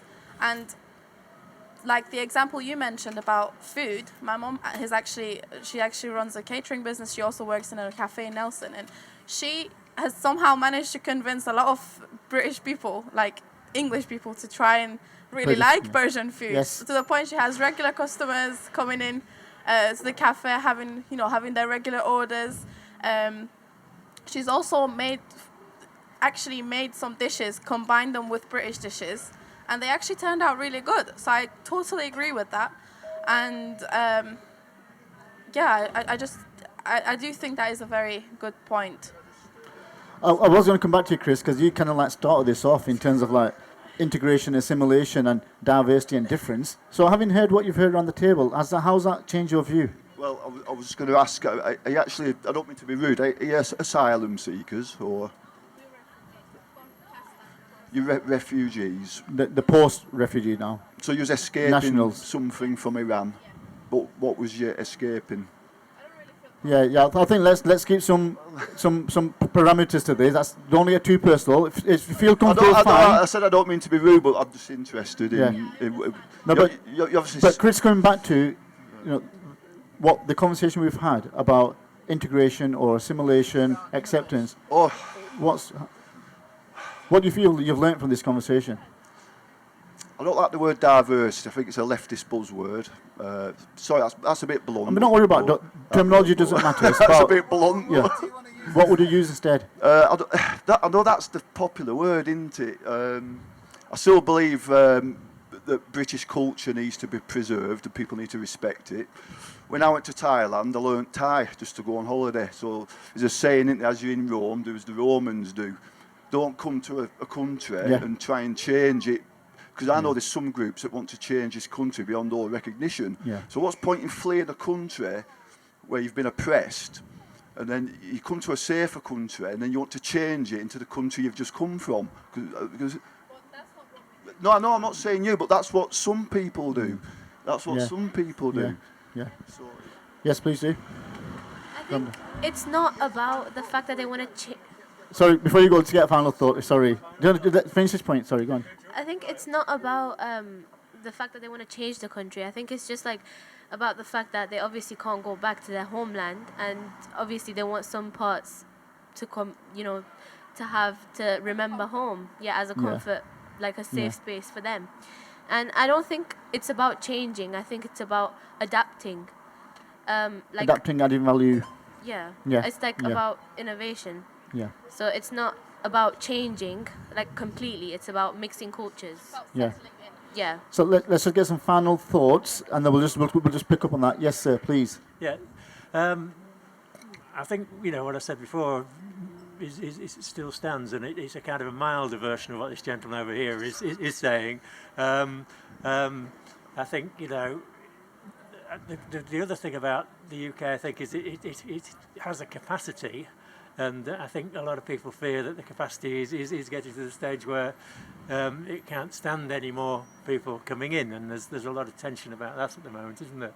I don't know what to think about that really, but it is a small island, and it can only sustain in the way that it's doing to help people of all kinds. If that is in some way monitored. Yeah. So it was kind of semi moving on to the whole kind of like immigration debate. So thank you for that. Any final words from yourself? I think going back on my point about them having separate groups and the stereotypes, I think you can see that as the sort of statement that you said there was the coming in and changing it. I think, of course, elements do change when you have new cultures. That's obviously going to happen.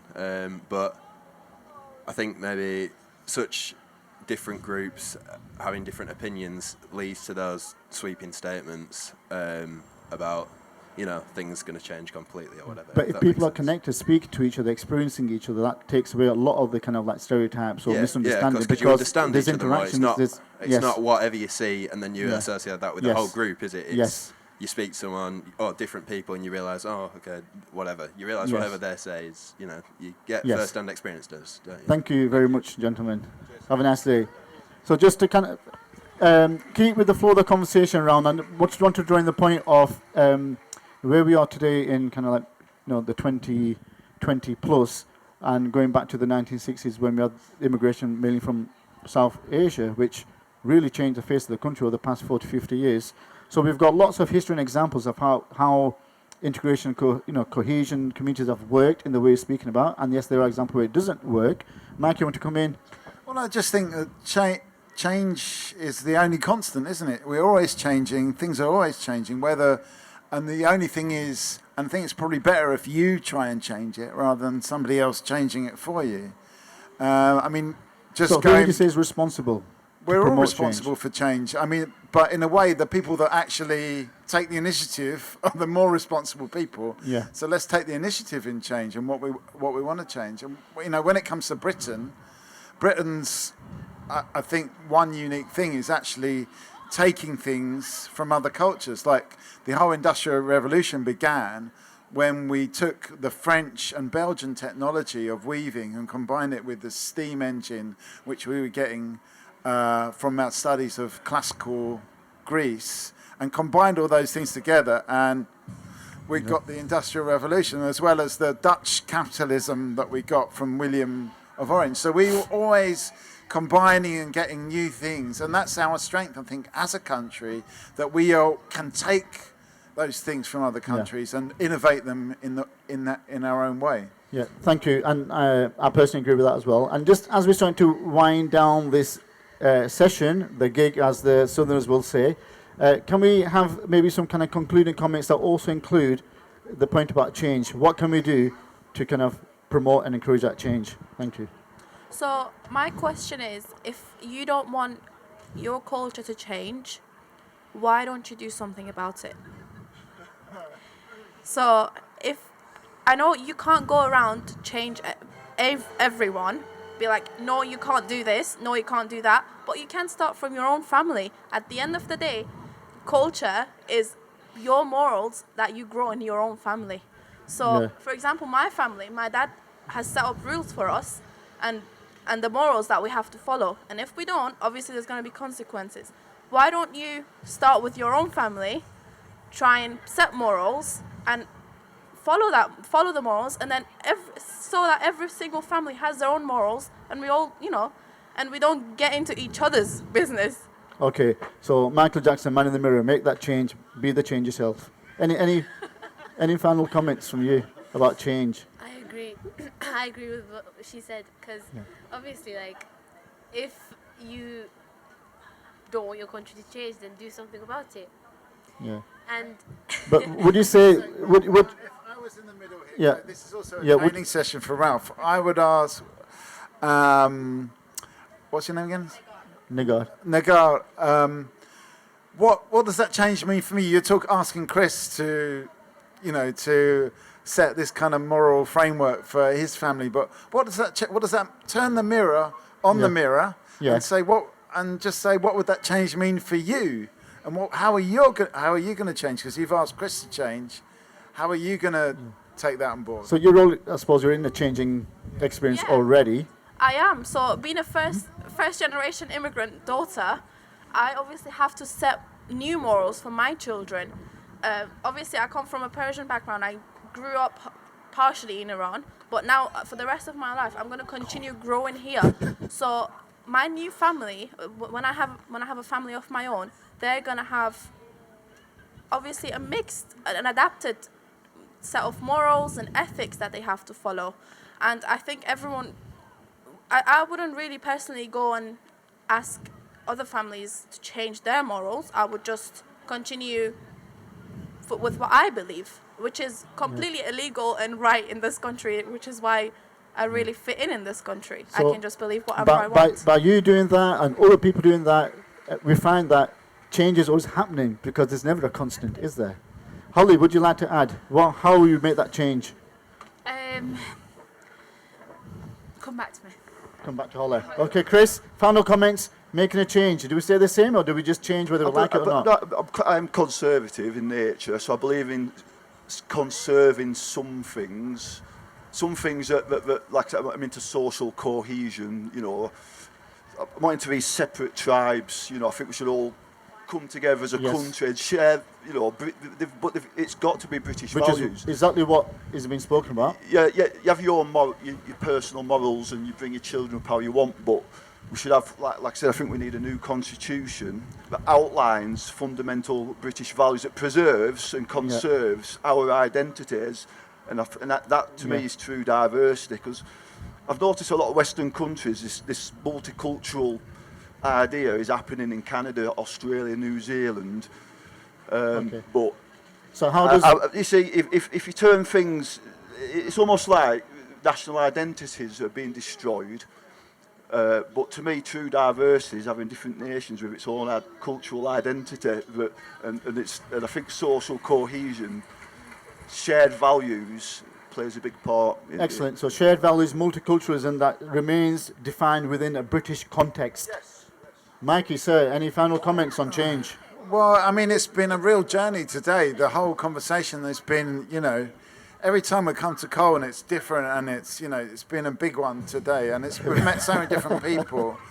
And what I like about this town is that people are willing to actually listen to other people, and actually not just on a superficial level, but actually on a deeper level, engage with what they're saying. And I think that is a real strength. I think it's really good. Okay, young lads. Okay, any final comments from Holly? I think just excited kids, that's all, nothing to worry about. Yeah, all right, good. Change. Yeah, change. Make the change, be the change. I agree with what Chris is saying in a lot of ways around British values and how we retain that, definitely. But change is always going to happen, isn't it? And we need to embrace that, and I think it's right that we do that as the UK, part of the UK. Yeah. Thank you, everyone around the table. Have a great day and come again. Let's have a huge round of applause for Ralph in the middle. He was tired, but he went in anyway, and he absolutely smashed it. Thanks for coming. Thanks for joining, everybody. I honestly mean, it's been a really nice day. I really feel like I've done a job, and Ralph, hopefully you feel like you've done a job today. And we're going to leave it there, but it's been a great conversation.